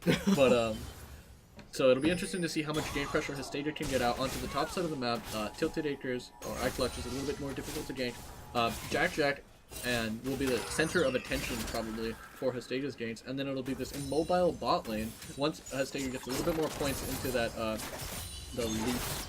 Both of these bot lanes, once they hit that level 6, will have very good gank assistance with the Rakan, using the quickness to charm up the members of GSM, whereas Starboard Anchor can use the Chain of Corruption set up for an easy counter-strike from I Love My Anchors. Oh yeah, and so unless BB Fufu and Six are able to use either the Zaya ult or the multiple forms of mobility that Rakan has, it'll definitely be interesting to see how they avoid those ganks and play around jungle pressure. King Leroy now shoving in onto Jack, but Jack actually has the CS lead thanks to that gank from I Love My Anchors, forcing King Leroy to recall very early on. Definitely, Jack played around the first gank against Astega, almost just walking away unharmed compared to King Leroy, who had to recall after that gank. So really well played from Jack, playing around the jungle pressure well. As well, however, he has had to have burned his teleport for the Catalyst in order to sustain better in the lane. Benion just shoving the wave into Tilted Anchor's tower. Yeah, so unlike Jasmine has to recall to get a Catalyst, Orange built one, because you can do that. And he gets a little The bit of benefits of, the perks of playing Ornn. And so with Catalyst, he should theoretically never go out of mana as long as he keeps getting hit. However, if you do use your shield on Ornn, you don't get mana for that bit of HP that they're dealing damage to. Because obviously it's shielded, so it's not your health that's getting dealt damage to. So one of the strats is to just walk up and get auto It's like, attack hey, for mana. hit me for mana, please. Hit me! Oh, Ooh. nice dodge from Tilted Anchor on the knockup, but it did cost him quite a bit of his HP. The Sanguine Pool does cost you quite a bit. Now Beniona gonna clap him, punish him for that one. Jack gonna jump onto King Leroy. No junglers anywhere near. They can use the Emperor's Divide to push Jack away from his tower, but it's just Cassidy. He's just gonna walk back towards his tower. Use the Rift Walk. Rift hop, Rift step away. And so that will be level. Is it still level 4? Oh, Yeah, I Love My Anchors still level 5. Oh, good knockup from Beniona onto Tilted Anchor. And so there you get to see, you know, although he's low on mana pretty much all the time, Beniona can't really go for a kill combo. He is able to trade against the Vladimir, who traditionally runs his opponents out of mana just because, you know, Catalyst You don't is such have an your own. efficient one. Yeah. You don't have to worry about mana on Vladimir. Oh, Stega looking for a gank on a Jack. Gonna land the stretching strikes, gonna knock him up. Knock him into the minion, rather. Oh, and actually it's a counter gank from I Love My Anchors. They're gonna use the Let's Bounce, puts Hastega back towards his tower. Now Tilted Anchor ignited by Beniona again, give him the clap, uses the Hemo Plague. He's gonna get some health back. He will not die from that one. So Summoner Burn from Beniona, but it will force Tilted Anchor to go back away. Yeah, and so he does have Spellbook, so Tilted Anchor can go ahead and decide to recall here, swap, teleport, and come back to the top lane, which is probably what he should do, considering he's so low. On the other side, though, Beniona can do the same thing. He doesn't have Ignite anymore, so you'd have to swap his Flash to teleport. Oh. Yeah. Oh, is that how that works? I've Yeah, literally you never can, used Unsealed Spell. So the way you can do it is you have to swap whatever available summoner spell you have. So he just did that right now. Oh, so he swaps his Flash to teleport. Yeah, so who needs Flash, you know? Flash is overrated. It's more important to Okay, so that makes a lot more sense. Okay, I've actually never used Unsealed Oh, really? Spell before. Okay. So you can swap whatever you want. Generally, people like to save their Flash, so they use it on the second one. But like Skarner and LCS was being played, they would swap their Smite for Cleanse whenever there wasn't a Baron or Dragon up, just because so that they wouldn't get CC'd during their ult, and they could cleanse and drag people towards their team, especially against like Sejuani. Nice. So here we see Beniona opting for a lot of lane pressure here with Teleport and Ignite, keeping to lane, and having that Ignite still up for the 1v1, and so Tilted Anchor on the other hand. We're gonna get Whimsied up. Starboard Anchor just gonna throw out about half of his HP and damage. Beniona coming forward again. Tilted Anchor gonna use the Tides of Blood, but I Love My Anchors is here. Counter-Strike is available. Beniona is gonna be able to dash out, uses the Call of the Forge God, and I don't think that GSM are gonna be able to stop him. He couldn't throw out the damage back. Yeah, he didn't decide to go for the knockup. The slow is enough. You know, little Ram running them over. Yeah, but with the top laner the jungler rather in the top lane, it means that Reign of Kings head towards that dragon, started up immediately. 4 members sacked here. Jack on his way down from the mid lane. Reign of Kings looks like they're gonna be able to pick that one up uncontested. And so this Ocean Dragon is gonna go a long way in like multiplying the effectiveness of that catalyst. And one of the things is like obviously it makes you into an engine, right? Anytime that you spend mana, you get HP. Anytime that you spend HP, like get hit, take damage. Right? You turn it into mana. But the way Ocean Dragon works is whichever one you have low of gets like a bunch more extra regen because it's percent missing, and so you become an extremely efficient engine as far as Catalyst is concerned because whatever fuel reserve you're low on just gets replenished quicker. In order to answer the question on the stream, the Gold Division was streamed earlier today. It started at 1 o'clock, and that's generally when our gold capture. Hold on a second, Baby Fufu gonna jump onto Starboard Anchor with the quickness. He's got the Wild Growth, he's got the Chain of Corruption, flashes away from Hastega's knockup, and that means Starboard Anchor putting down a lot of damage. Yeah, gonna get exhausted now. Looking to try and turn it around, the Blade Caller used by Sickly will not get any stuns, and forced by Reign of Kings almost goes awry. Yeah, Hastega misses gets flashed away from Ooh, good knockup from Beniona. Is not able to give him the clap. No, the knockup consumes the clap. Oh, you're right. Because it's all hard to see. It's okay. I know. A lot of people forget that the knockups do it because knockups can't get increased By duration. Yeah. Because they're not affected by tenacity, which is all brittle. It's negative tenacity. So it does get consumed, but it doesn't elongate. It doesn't actually do anything. Yeah, It's it just just does the damage. It just does the damage. Yeah. King Leroy gonna almost face checks into I Love My During Anchor. that bot lane gank, we did see I Love My Anchors picked up the Rift Herald in the top side of the map, and so they will be looking to use that potentially. No towers are low, so all of the towers are fair game. Probably off of a good gank that I Love My Anchors goes for, which could probably be in the mid lane matchup after Cassivan hits 6 and does have a CS lead. Is probably the most volatile. He could alternatively go bot lane. However, they all have their flashes up, so it'd be kind of difficult. Ignite is available for Beniona here.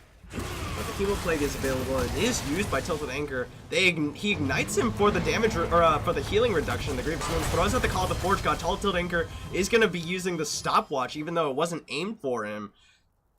Yeah, that could have hit him and dropped him to like 100 HP there, but it was going to miss. So that was just, I'd say, a wasted stopwatch from Tilted Anchor there. Beniona, interesting. He's not rushing the Abyssal Mask. Instead, he went for the Spectre's Cowl.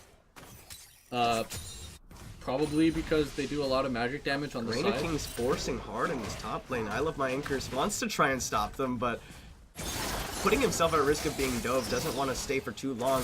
Meanwhile, they've got King Leroy in the bottom lane ready for Emperor's Divide dive onto Starboard Anchor and Airy Panda.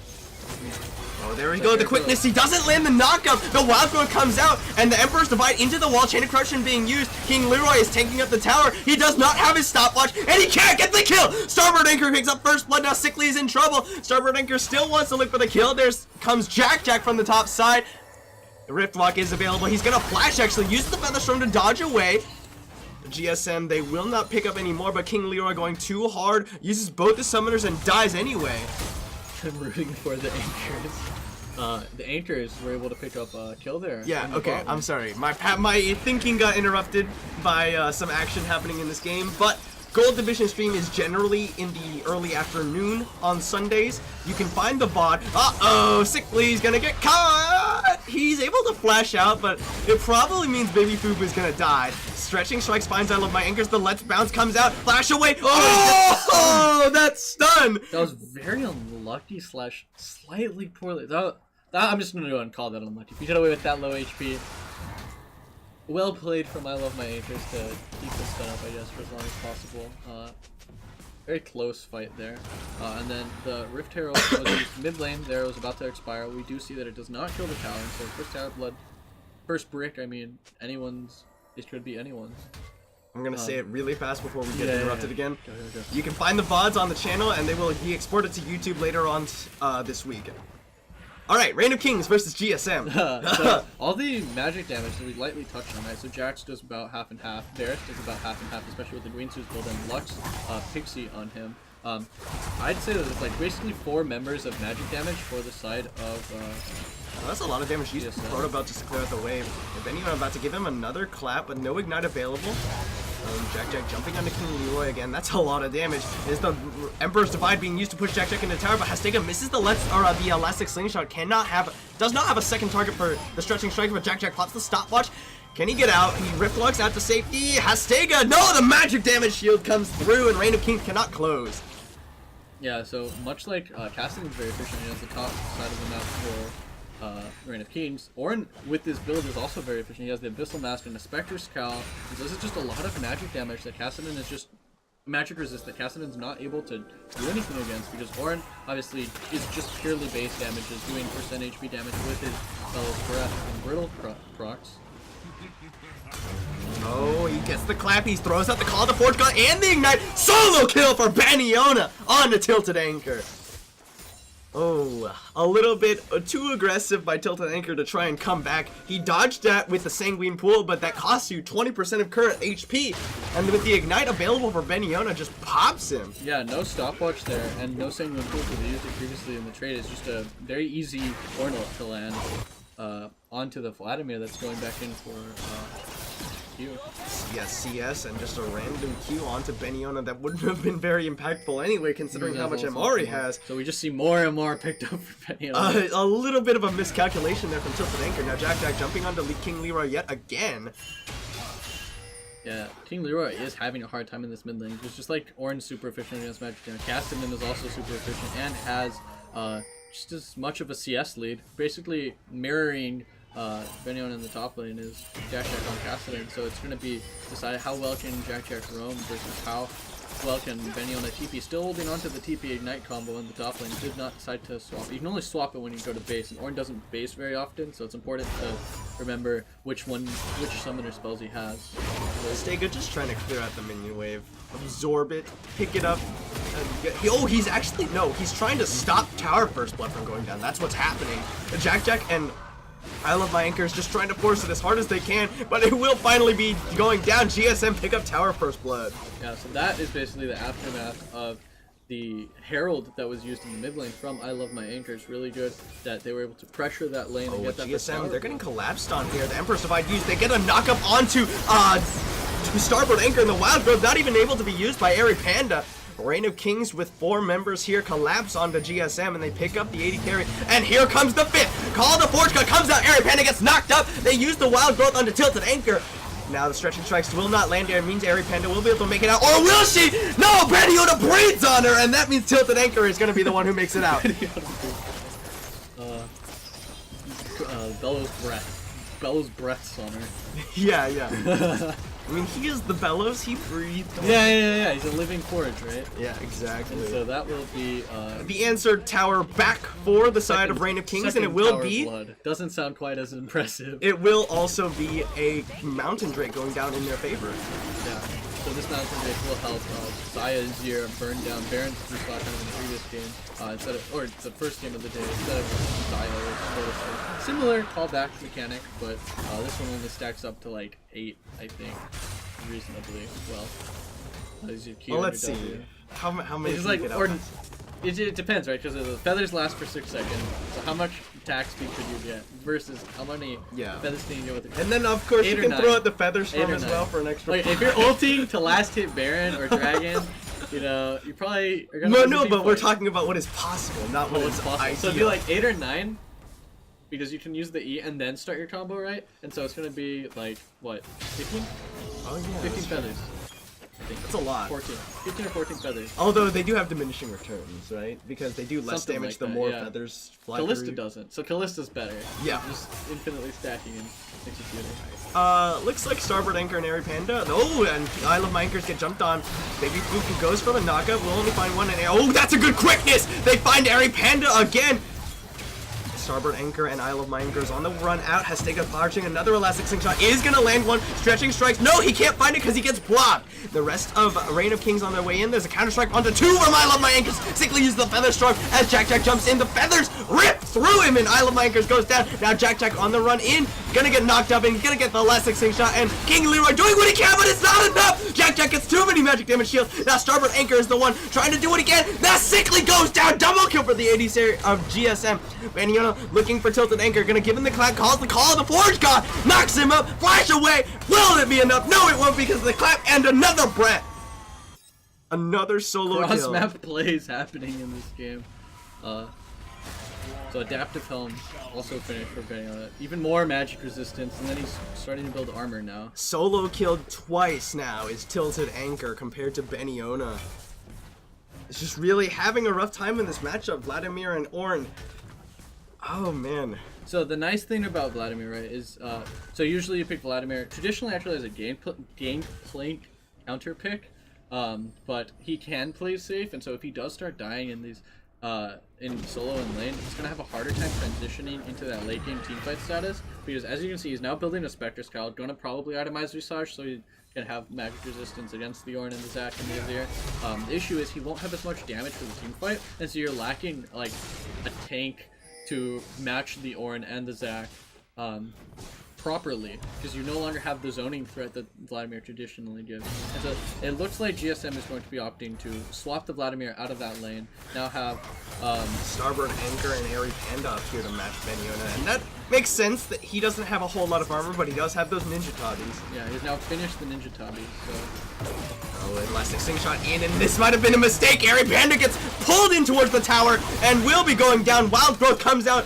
too late, and I Love My Anchor is doing what he can. He gets the counter strike in, and with the Emperor's Divide will put him into tower range. Aztega misses another Elastic Slingshot, but Starboard Anchor is continuously putting out damage during the entirety of this fight. He's moving forward. Baniona has to jump away. Jack teleported in and called a Forge God pop just to make sure they can't go for it. Now he will play going down. They get a quickness off, and Tilted Anchor is going to get exhausted through his ultimate. Deuces the Proto Belt, but the feathers rip through him, and he's going to be a very, very Tilted Anchor now. Hastega, the Elastic Slingshot's in, gonna get counter strike up. Stretching strikes not able to be found, and Hastega will go down to Starboard Anchor. it's interesting to know he built the what's it called, the Covenant item. Oh, the Zeke's Convergence. Zeke's Convergence, yeah. He built that in a game where a lot of his allies already do magic damage, and so against Kassadin and Vlad, who's going to be itemizing Yamara, that's not going to be doing as much, but it does mean that the Xayah is more of a threat in the team fights instead of the Azir, I guess. And so she is of course, the item itself synergizes very well with the Rakan. Yeah, but like other options could have been the Knight's Vow. Knight's Vow is halved for Rakan, right? Because he's ranged. And then Redemption, obviously. Redemption's not super good to pick up early. Ardent, Censor. I'm actually particularly, I knock it a lot, but I actually find that Redemption as a first item on Rakan is actually pretty useful. Oh, it is? Yeah, because it's a team fight. It gives you CDR. It gives you CDR, which you don't get a lot of from other sources. Additionally, it gives you some health, which Ardent Censor does not. So you can actually kind of engage a little bit more aggressively. Yeah. You don't get the attack speed buff onto your ADC with since it's not Ardent Censor, but overall, I find Redemption to be a reasonable pickup as a first item in a lot of situations. Again, every item build should be situational. Yeah, it's always situational for Rakan. Like I think that this is completely legit. Like if you have an AD heavy team comp in solo queue, for example, like you're a mid laner super edgy, he picks Zed. Your top laner also super edgy, plays Riven or Yasuo. And your jungler, he that had sounds to, like a he solo had to queue game pick you should have Lee Sin. dodged. Oh yeah, but you and your friend, you said we want to play Xayah Rakan. Now your team's full AD. What do you do with your life? You pick up that Arc Light, the Zeke's Convergence. Yeah, that one, and you do magic damage on your ADC. Anyone can be Kog'Maw with this item. Generally, it's better on ADs that build crit heavy builds, because if you do an on-hit build, you don't have the AD to really be proccing it as much. Half of it is on-hit, half of it is a damage over time. So a little bit favored towards more attack speed builds, but as we see, Sickly is doing the AD item first for the Essence Reaver, going to what looks to be a static the early executioners, just to nullify Vladimir a little bit more. Yeah, nullifies Vlad, for sure. That allows Baniona to get off of Ignite. Now he has Flash. So that would be a way to deal with the Alright, so Shurima's Legacy popped in the mid lane by King Leroy. what looks to be a dragon here that is now live. Another ocean dragon for the side of Reign of Kings. I Love My Anchors is in the area. The rest of Reign of Kings, though, they're coming around, and that means that I Love My Anchors is going to have to back away from this one. Reign of Kings will pick up another Ocean Dragon. Ocean Drake, sorry. Yeah. Well, it says dragon, so that's not even really, like, Riot's very inconsistent with that. Both Stadia and... Riot and consistent, well, in the same sentence. Yeah. Alright, so, Reign of Kings, Hastega gonna take a recall, as will Sickly and Baby Fufu gonna join his lover. Join his lover. Well, that's what they do. Yeah, you're right. It's you know? It's just weird. And so, next up on the map, obviously, is the Baron on the plate. All outer turrets are gone for GSM. Only 2 are gone for the side of Reign of Kings. And so it'll be, how does Reign of Kings break into the map? It is only a 2k gold lead for Reign of Kings, although it feels like a lot more. Alright, they are really going to try and put some pressure on Beniona, because Beniona's just continuing to push in on the tilted anchor. Yeah, it feels like a lot more, but that's probably mostly because of the fact that GSM has been able to find a lot of these kills in these team fights all on starboard anchor at the moment. All aboard the starboard. Okay, now talk to me about the Spirit Visage pickup for Vladimir. No, we said it earlier. He wants MR because of the fact that a lot of magic damage will be being dealt by them, and it allows him to sustain without dying consistently against Beniona. It's just, and I know that was a thing that a lot of people did before, Yeah, but but oftentimes we don't see very defensive builds on Vladimir anymore, is that right? Oftentimes you don't go 0-3 on Vladimir. Yeah. Oh, This is also well, the thing. So it's a response to being as behind as he is. Yeah, if you're behind on Vladimir, you generally want to be a distraction, basically, where you go into the back line and, you use the pool, you use your Zanyas, which looks like he's picking up next with the cloth armor, and you just burn a lot of time for your own back line, acting as a pseudo tank, right? And so it's good that they have the executioners to kind of deal with that. That does cut off a lot of the healing, but like getting a 4-man Vlado with a Spirit Visage, that's a full heal.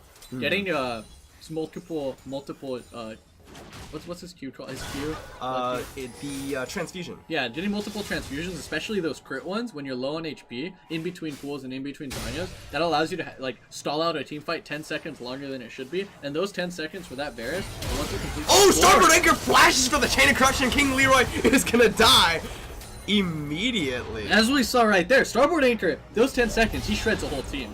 So it'll be it's a good adaptive pickup for Tilted Anchor. It also provides, it's not like it's bad, right? You're a healing champion. You have a bunch of uses for CDR in your kit, and so he's at that 30%, potentially more. GSM aggressively defending Vision. Yeah, definitely really good find there from Starboard Anchor with that flash forward Chain of Corruption.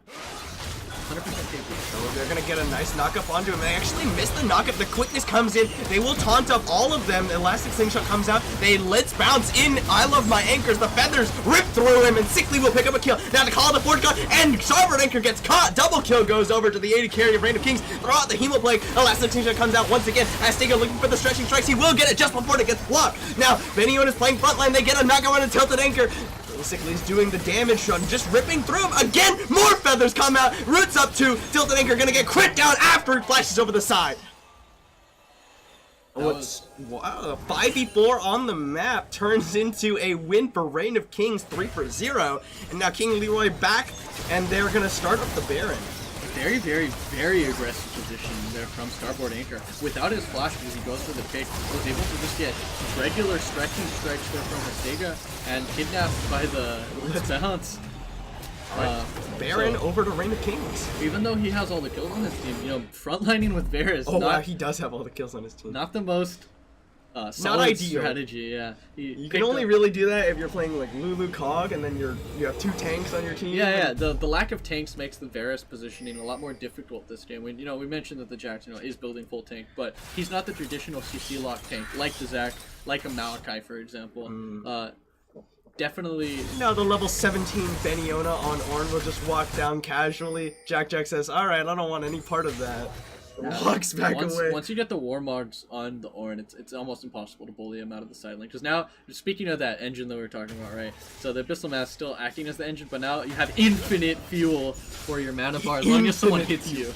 And so, Bramble Vest also picked up for Beniona in response to what looks like the Bork. Yeah, Bork finished for Starboard Anchor.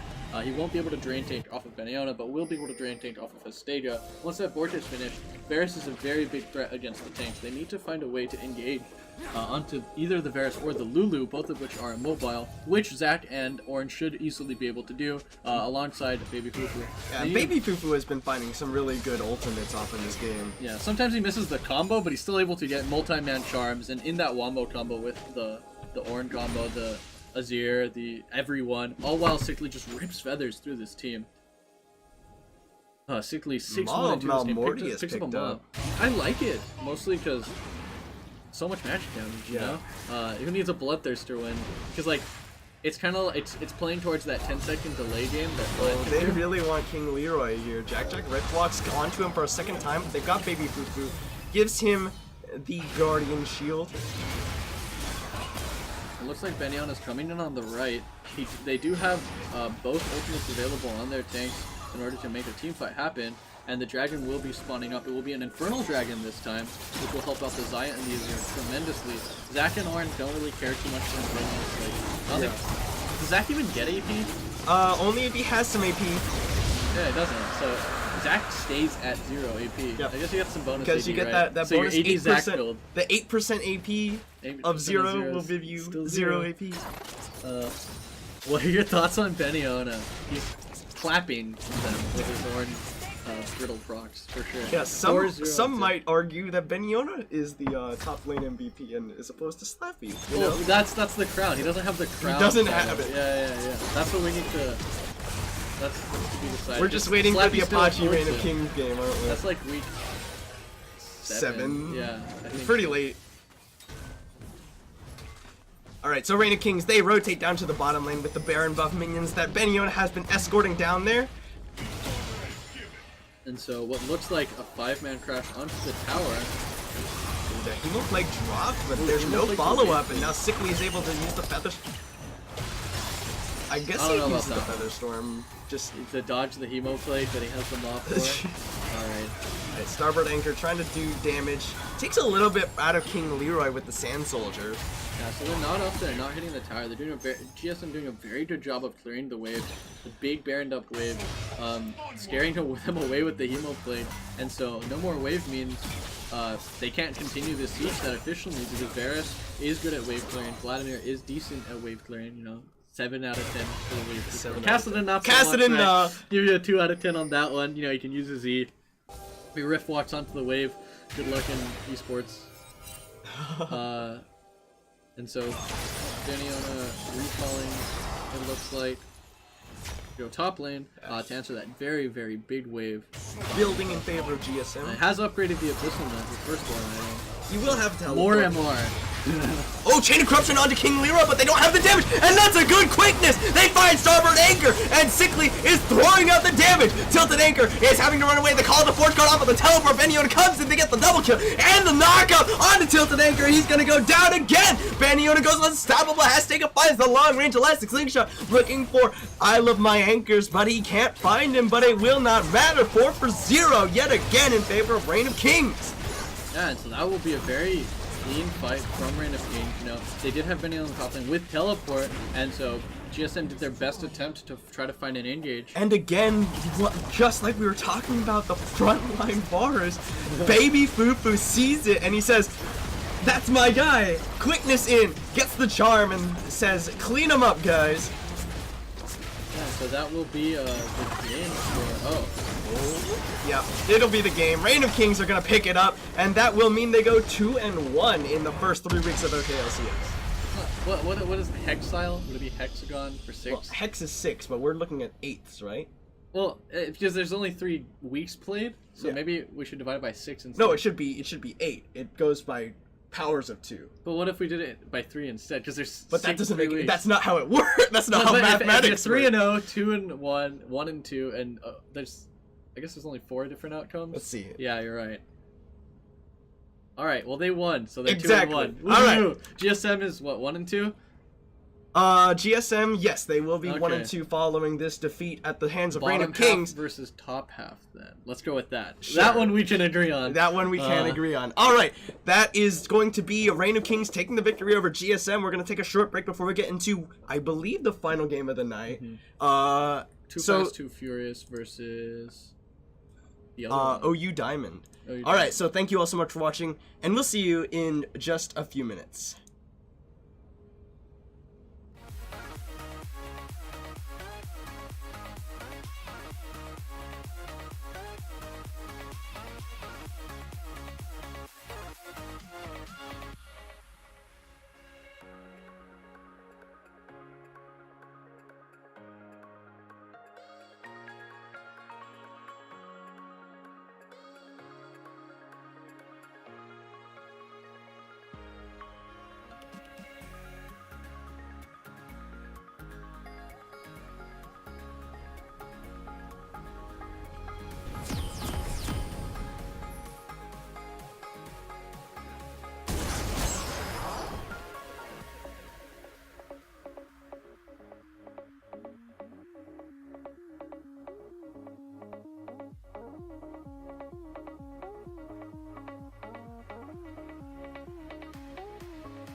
Internet, hello and welcome back to OKLCS Spring 2018 Diamond Cap Week 3. I can rattle that off all day now. So good at it now. Oh man. We are getting into our final game of the night. The last game we just saw was Reign of Kings taking a victory over GSM to land themselves in the top half, is what we agreed on. Yeah, top half. Whatever the case may be, we're going to get into our final game of the night, which is between OU Diamond and Too Fast, Too Furious. So without further ado, we're in there. OU Diamond on the blue side. OU Diamond always has a different roster every single week, always trying out new players.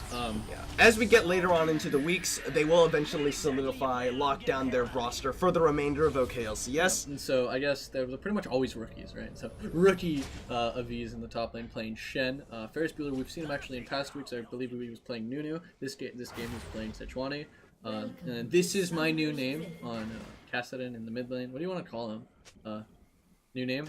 Yeah, we'll call him new name. New name. Okay, new name. And then Rito Torchic, he's kind of been a constant on OU Diamond. I believe he's the shot caller for the team.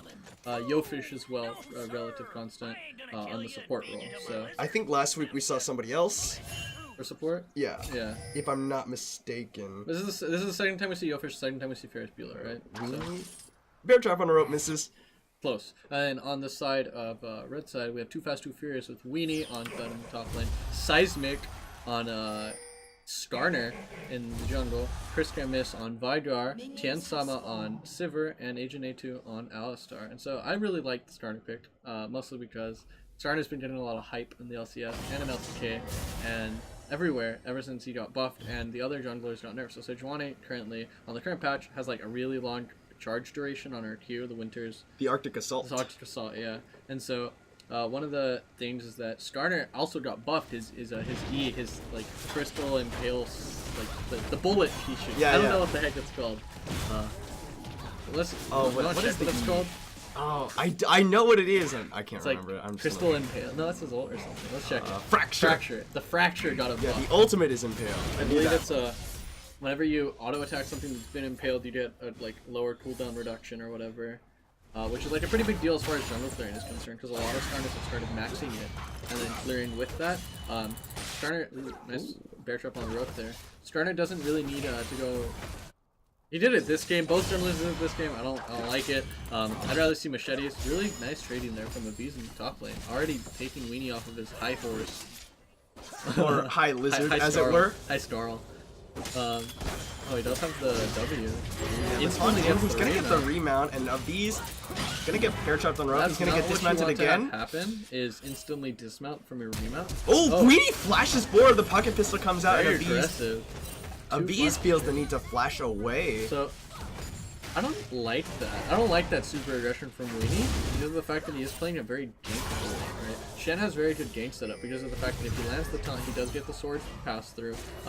It means that you get slowed and you get even more damage from Weenie. So an aggressive Shen player, right, can set up ganks very well, and Shen and Sejuani have a lot of lockdown potential because Shen gets bonus attack speed. Yeah, and Weenie's still playing up pretty far when Ferris Bueller could be in the area, as he is right now. Taunt land, and that's going to be the kill. Weenie is going to go down for first blood over to Ferris Bueller. I'm not psychic, I just call it like I see it. That will be first blood for the side of OU Diamond. And then, so something I've also been seeing is actually... Oh, this is my new name. Having to... What? The Ignite used by Chris Can't Miss. Very aggressive Ignite there. But he has Spellbook, right? So it's down on a 15-second cooldown reduction. We were talking about the Skarner pick. Ooh, it interrupts the recall. That's always nice. So Skarner, when he's on his Crystal Spires, gets just like a bunch of mana regen. Doesn't really need to go the jungle regen item. Usually you see Machete, just like Sejuani. Just to clear faster. Yeah, because Skarner's Q and his E get cooldown reduction whenever you hit targets that were affected. With his Q, it's just like whenever he autos either a champion or a minion or a monster, it gets lower cooldown. When it's champions, it's way lower, like it's 2 seconds reduced. And when it's for his E, it's like a full second that gets reduced off. So like you want to just basically be spamming your autos as well as the Spires give you a bunch of attack speed. So the bonus on hit damage is really nice. Good taunt, misses the bear trap on a rope, and now Weenie getting ganked again. Ferris Bueller is here. He's gonna get the stun. It's gonna be an easy kill. Still no flash available for Weenie. The aftershock will be just doing a little bit more damage. The pocket pistol comes out, and Aviz will auto him down for the kill. That will be a second death. So that's where your flash goes basically. That flash pocket pistol that Weenie did earlier is now binding him in the bear trap. In the bear trap. Because he can't play aggressive in a Kled matchup anymore because the jungle does have really nice gank assist. Really nice CS in there from Yofish and Rigo Torchic there in their tower. Usually it's hard to CS with Tristan on their tower, but really good synergy there. They're helping you. Oh, not that one. Caster curse, dude. Every time you call something out for being good, it just goes bad instantly. Yes, I'm right. There's the Event Horizon being used. This is my new name. Oh, misses the Baleful Strike as well, and the Dark Matter to go nowhere, but Seismic is now here. This is my new name. He does not have his flash. He's gonna turn around some damage. Seismic trying to chase him down, gets the stun off. The Dark Matter will land. He's even got Agent A2 here. The Ferris Bueller flashes. There's the knockup from him, and this is my new name goes down. Chris can't miss flashing over the wall to get away from Ferris Bueller. Yeah. So here we get to see Skarner's painfully slow attack when he's either not hitting jungle creeps or not under a Crystal Spire. Activating the Fracture does activate the Crystal Spire attack speed bonus for like half of a second. And you know, that little bit of mana regen too. Yeah, the mana regen and the movement speed. It's really weird the way they've decided to go about tuning Skarner's kit. But basically, if you're not fighting on Crystal Spire or you miss your E, you suck. Like, you're not a champion. But luckily, that's why a lot of people have been maxing you, so it's on a lower cooldown. It'll be interesting to see what he decides to build. A lot of Skarners have been going Team First in solo queue. He does a lot of damage and jungle clear, so you can spam those abilities. In LCS, however, they've been going full tank. Taunt on to Weenie from a V's. Gonna rock it. And so he does decide to start going damage, and instead of building the Shane, he just says, screw it, we're rushing Warrior Enchant. But I have not seen Warrior Enchant Skarner in LCS or in competitive yet. Usually they decide to go for Cinderhulk because his W shield scales with HP. Yeah. And so just like Jarvan, just like almost all tanks in the jungle that have some HP scaling, the Cinderhulk amplifies that greatly because it amplifies the HP you already have, which amplifies the ratio that you have. It just makes you more tank/gold efficient. Yeah, so makes sense. do see an invade there from Seismic. This is my name. Jumps onto Chris Can't Miss with the Rift Walk. Event Horizon not going to stun him up. He's going to be able to dodge away a lot of the abilities and Rift Walk right back onto him. But you've got Seismic here coming in. Looking for the slow. Does get the Fracture slow. One more auto will give him the stun. And Weenie's here. He's collapsed on. Agent A2 comes in. Does not get the knockup. Good Rift Walk timing. He will get caught by the Event Horizon. He can't get away from this one. It will be the Primordial Burst from Chris Can't Miss. So, speaking on the mid lane matchup, right?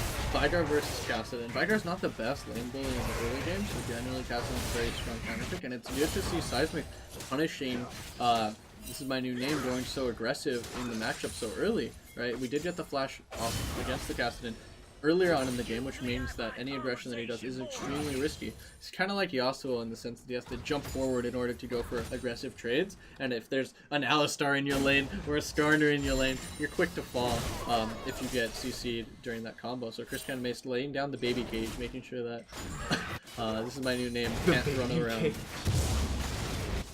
Yeah, that's what we call it.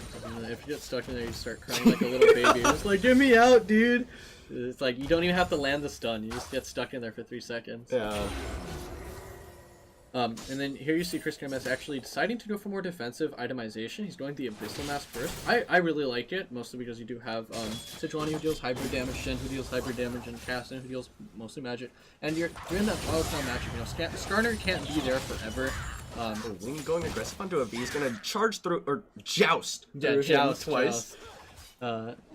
So the defensive build from Chris Can't Miss will let him get to the point where he can't just get one shot, and that's really useful. Like here you see these type of trades, Horizon comes down. really useful to have that Negatron cloak on him. And that Abyssal Mask, every time he uses his Q, he gets a little bit of healing. Like Or the Catalyst, rather. Yeah, the Catalyst. Rift Walk onto him once again. Ferris Bueller hanging around the area, just anticipating the gank onto the mid lane.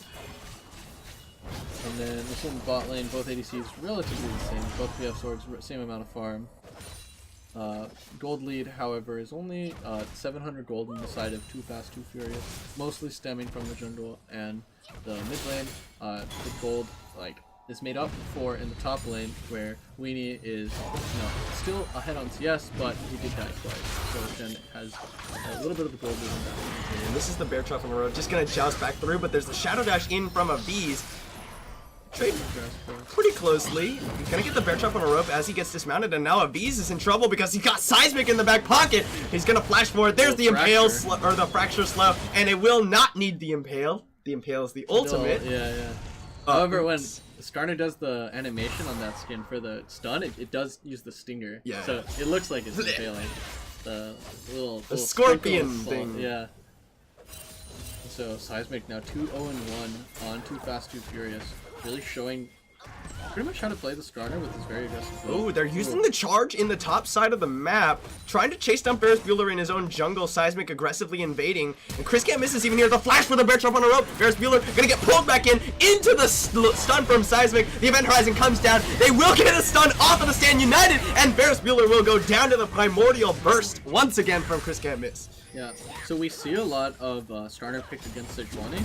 There's a knockout from HNA2 on Dorito Torchic. He will nicely sidestep the Boomerang Blade. There's a stun coming down. Tiansama gonna just put down some auto attacks as the Whimsy comes out onto HNA2.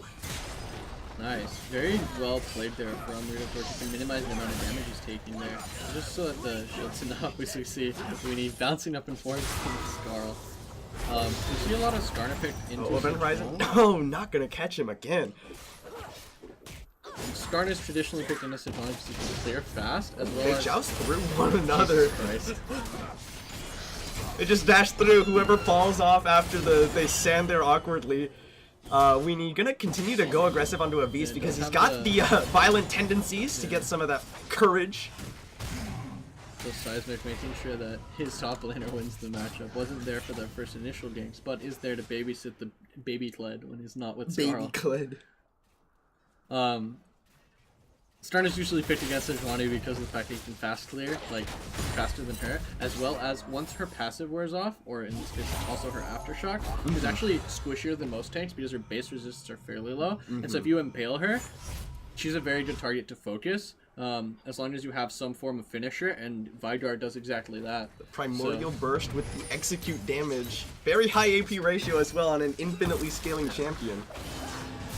So it's a very nicely drafted team comp, and then the other nice thing is that you have two forms of Skarner engaged that aren't just Skarner running at you. It's Skarner running at you very fast with Kled, and Skarner running at you very fast with Sivir. Would you call that too fast and too furious? Oh, that's perfect. Wow, playing to their names with this team comp. I missed that. I like it. So CS lead slowly developing in the top lane for Weenie. Now 20 CS up over Aviz. This is not something you want to see happen in the lane that gets 2-0 at the start of the game. Infernal Dragon started up by Too Fast Too Furious. Almost gonna headbutt Ferris Bueller away. That will be an Infernal Dragon for the side of Too Fast Too Furious. And that's gonna go a very long way for Vidar and for Kled, and obviously for Sivir as well. And so that Infernal Dragon is very, very important for Too Fast Too Furious to get, since they want to snowball this game. If it goes long and Castellane hits level 16 and Dorito Torchic's able to keep up in items with Tiansama, I do see a world where OU Diamond's able to come back from this game, but it's not like Tiansama gets explicitly outscaled. Like, Sivir crits are still high DPS in a team fight, and then obviously Vidar, what outscales Vidar, right? Like, that guy gets infinite AP. I think Nasus might, Scion might, Thresh, those are all infinite scaling champs. Thresh, you don't think about it, but he's got infinite scaling, technically, sold, right? although it slows down very much compared to the other two. I think one of the only ways to have an infinite game is to have Thresh face tank waves with his souls. Oh. I've seen that's how the people that did like Crash Can't a Mumu also infinitely face tank since he has flat physical damage reduction? I think that the thing is, minions get more AD as the game goes on, so eventually they break through a Mumu. Oh, I see. But like the strat they used for the longest game ever was to have a Mumu face tank waves to stack for Thresh, and while Thresh would clear, he'd go to the other wave, and the Mumu would swap with him back and forth, back and forth, back and forth. V is trading nicely onto Weenie, who'll joust back in. Bear Trap on a rope misses. And so no tower has fallen for either team. Bot lane getting lower as the Sivir, which is a strong counter pick to Tristana, because she can actually outpush the Tristana, as well as the Satchel Charge is extremely easy to counterplay with. Or the Explosive Charge, rather. Satchel Charge is Ziggs, though. Ziggs, yeah, I keep getting it wrong. The Explosive Charge from Tristana. It's okay. A lot of people make that mistake. You can block it with the Spell initial shield. cast, and you also block it on the explosion. So it's like You don't two even have sides to. You don't even have to really be good think at the about it. game, right? You just have to be smart at the game. Well, okay, but you can always, of course, like counterplay that with Buster Shot. Yeah, but I mean, then you're blocking the Buster Shot, right? And so it's like, which one do you decide to block? It's almost always bigger. The problem is Tristana only has really 2 spells. The like 200 IQ one is to use a Rocket Jump. And then which one do you block? You block the Rocket Jump, the Buster Shot, or the Oh, explosive? look at Ferris Bueller's positioning behind the bottom lane of Too Fast, Too Furious. So if he manages to get the spell shield out on a trade, that could be a very nice Sejuani ult leading up to it. But it would be tragic to see a Sejuani ult blocked by either the Alistar, who can just unbreakable out of it, or the spell shield. There's a knockup from Agent A2, but they come in, stand united He on blocks Ferris it. Bueller.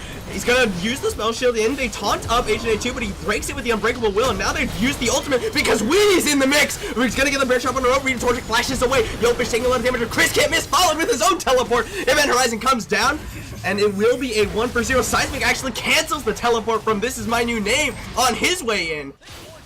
It will be a 1-for-0 in favor of Too Fast, Too Furious. Almost a 5-man fiesta in the bot lane, but it was cancelled by Seismic to make sure he says, nope, you're staying here with me, buddy. And that will be first tower going down in favor of Too Fast, Too Furious. Yeah, very nice from Winnie there to follow with the teleport. Because as we've said before, when Shen does use his ultimate to go to a bottom side play, if you're on a champion with a team fight ultimate like Kled, and you use your own teleport, you're contributing a little bit more than just a small shield. Matching the teleport and your Right, ultimate. and now 4 members of Too Fast, Too Furious here in the mid lane. This is the downside to facing casting. You don't have wave clear, so your tower No wave clear. falls over. You get Means really that, yeah, sad. they just walk in and take it in front of him. He's gonna rift walk that's away. nice Bench up on a buff rope on will the land. He has to flash out or risk of getting pulled back in. And that will be a second tower falling immediately for Too Fast, Too Furious. A really nice rotation there from Tian Sama and from Agent 8 to come to the mid lane, as well as Weenie to use his violent tendencies on the tower. This gold income that they're getting right now will really help out Sivir's mid-game tower dip, where Sivir, again, with a bunch of crit, is one of the scariest champions in the game to face tank. Sivir with a little bit of crit, she doesn't do that much damage, especially in comparison to a champion like Tristana, who can focus that explosive shot damage onto you and use the point and click 300 damage nuke that she just happens to have in her kit for some reason. It's also a self-peel tool. Yeah, just if you needed just more if you wanted to more balance on your ADC. There's a reason she's never not meta. And so we do see them return to the bot lane. This is something that I don't like from Tian Sama, how he returned to the bot lane. I would have liked to see him go top and lane swap into the Shen. We know that Shen has TP, but Kled can pressure, and by sending Kled bot lane, you could also have him pressure the Kassadin and have a little bit more of a snowballed game. Ooh, nice follow with Weenie on the joust. Pulls him back in with the bear trap on the rope because here comes Seismic. They're gonna get the fracture slow easily peasily. And the rest of OU Diamond issues, though the Wild Growth comes out, the Rift Herald was following because they tried to just try it. Weenie gonna joust in. He's gonna get taunted up. Shadow Dash in. Weenie actually gets the kill! And he's gonna remount. Chris can't miss. Jumped on by This Is My New Name. But again, that magic resist. You've talked about the Abyssal Mask. Weenie comes back in. Silenced up. And it will just mean, This Is My New Name, Rift walks in onto him to get him dismounted. Remount for the next 10 to 15 seconds. So And now all 5 members of Too Fast, Too Furious in the top lane. Weenie on his way out. Another tower. Let's go. And it will be a 3rd tower for Too Fast, Too Furious, unanswered by the side of OU Diamond. They keep taking these team fights when they are behind. OU Diamond does, and that's just how you lose towers across the map. There we go. Tian Sama just ran top, I guess. It happened. So that's great. Now there's 2 neutral objectives in the river, and then obviously the inner tower. It's another Infernal Dragon on the map. That is something that I'd like to see. Ooh, yeah, a second Inferno going. To the side of Too Fast, Too Furious. No, hopefully. it's warded up by Ferris Bueller. They know that it's not started, and Seismic's actually taking a recall right now. OU Diamond could rush this one down. Yeah. Doesn't look like that's what they're going to be doing, though. It'd be very difficult to contest this with your Kassadin not being very strong, and everyone just wants to scale up. Once again, they do outscale. The Infernal Dragons will make that more difficult, so it's kind of unlucky for them to have to outscale into a team that's just getting a bunch of Infernals and getting a bunch of towers. Ferris Bueller might look for the steal on this one, though. He's over the side. Those are the control plays on the level 7. does not find it, and then gets headbutted over and yanked right back into the bear trap. Oh, that's a good Event Horizon. Gonna catch Yopish, and Yopish gonna wild growth himself, but the Stand United is not enough. They burst down the force support of OU Diamond. Agent A2 will survive. Buster shot it out. Now Rito Torchic rocket jumps out to safety. The Ferris Bueller gets pulled back in by the Impale. Double kill goes over to Chris Can't Miss. He flashes for the Event Horizon. He finds one. Rito Torchic gonna get blown to bits. Triple kill for the mid laner. Too fast, too furious. Now this is my new name. He's got the Rift Lock. He'll be able to get out. He does have 4 stacks on. He couldn't recast it there because it does cost like 800 something mana whenever you got that many stacks on it. And Aviz, he tried to stand United in, but he was, his target died instantly. Is just gonna have to try and pressure that top lane as best he can. Yeah. Seismic coming in just to force This Is My New Name away, but what could he do in the first place? He's a Kassadin, no wave clear mid laner. Yeah, so this is what happens when you go for those dragons that you shouldn't be going for. You gotta know what objectives are poison. They end up losing not only the Infernal Dragon, but also the bot lane inner turret. And once one turret falls into range, it is so easy to get other ones. Because you can just get rotated on by a Fled that charges in from behind you, or you can get rotated on by a Skarner, who it's so hard to keep that vision on the bottom side of the map with your tower gone, because there's no place for your team to fall back to.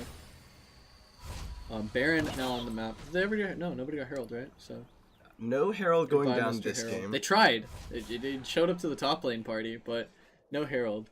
Red buff on the map. That'll most likely be going over for Tien Sama, who is 0-4 on Sivir. No kills because no crit. And now that he has crit items, maybe he'll start getting some kills. Just Can't Miss doing a very interesting. So like he went Death Cap after going Abyssal. Abyssal doesn't give AP, so Death Cap's not multiplying that AP. It's purely his stacks of Phenomenal Evil, which he has a 148 ability power, so, which means results in a 504 ability. Yeah, that's balanced. Oh like wow. Yeah, seems legit. I like that, having only one AP item, getting past 500. Then again, that's like the whole champion's kit, right? You're never supposed to let a Vigar get to this state where he can free farm and get the death cap. And so what a death cap does do with all this AP multiplying, it makes that ultimate have a much nastier execute, and it gives him more ability to clear creeps, right? The more AP you get, the better your wave clear is. As opposed to going for a more CDR heavy build where you're able to lay out more baby cages. Mostly because he doesn't need the CC, because he already has so much CC in the form of the Alistar, the Skarner, and the Fled. These guys are just pulling in kills for Chris Can't Miss to be racking up this game. I really like the build, it looks kind of unorthodox. You might consider going to Banshees instead if you were afraid of getting caught out, but he's still sitting on a stopwatch from lane phase, so no problem in that regard. He's been able to play a pretty safe snowballed game. Shoving in on the mid lane are 3 members of Too Fast, Too Furious as Seismic goes to pick up his red buff. So it did not go over Sama like you were saying. So this is a funny thing. So when you're ulting a Skarner, you actually can't auto attack. You can only use your Q, and so based on that, red buff sucks on that champ. Like once you get into the team fights. Well, it gives you health regen though. It's true, but wait, he's face tanking tower. Alex, you're face tanking tower. I didn't know. I didn't know. The Event Horizon's gonna land onto This Is My New Name. Weenie gonna pull him back in with the bear trap on the rope. Flashes back and to safety. If he's missed his shadow dash, tower very low. Weenie gonna get silenced up, and he's gonna go down. An auto attack from Aviz will pick up the kill. Glacial Prison misses from Ferris Bueller, and now they use the on the hunt. Ferris Bueller now trying to tank it up. They they use the impale onto This Is My New Name. Seismic got a killing spree. Ferris Bueller will get flashed on and double killed. Seismic gets the kill. Event Horizon catches Rito Torchic. It will be more kills for Too Fast, Too Furious. 3 for 1, losing only Weenie. Was that an interrupt, or was that a misclick from Rito Torchic that canceled his rocket jump? Well, I don't know. I think that looked like it was a misclick. That was a fatal misclick, because he would have been able to get away from the Event Horizon, but it looked like he just jumped into the wall, which, if you've ever played Triss, you just kind of like Roomba stomp on yourself. And so this will be a Baron. Looks like to be a Baron for the side of Too Fast, Too Furious. Chris Can't Miss did not get a kill with his ultimate there. Only racked up some assists, and that would be one kill from him.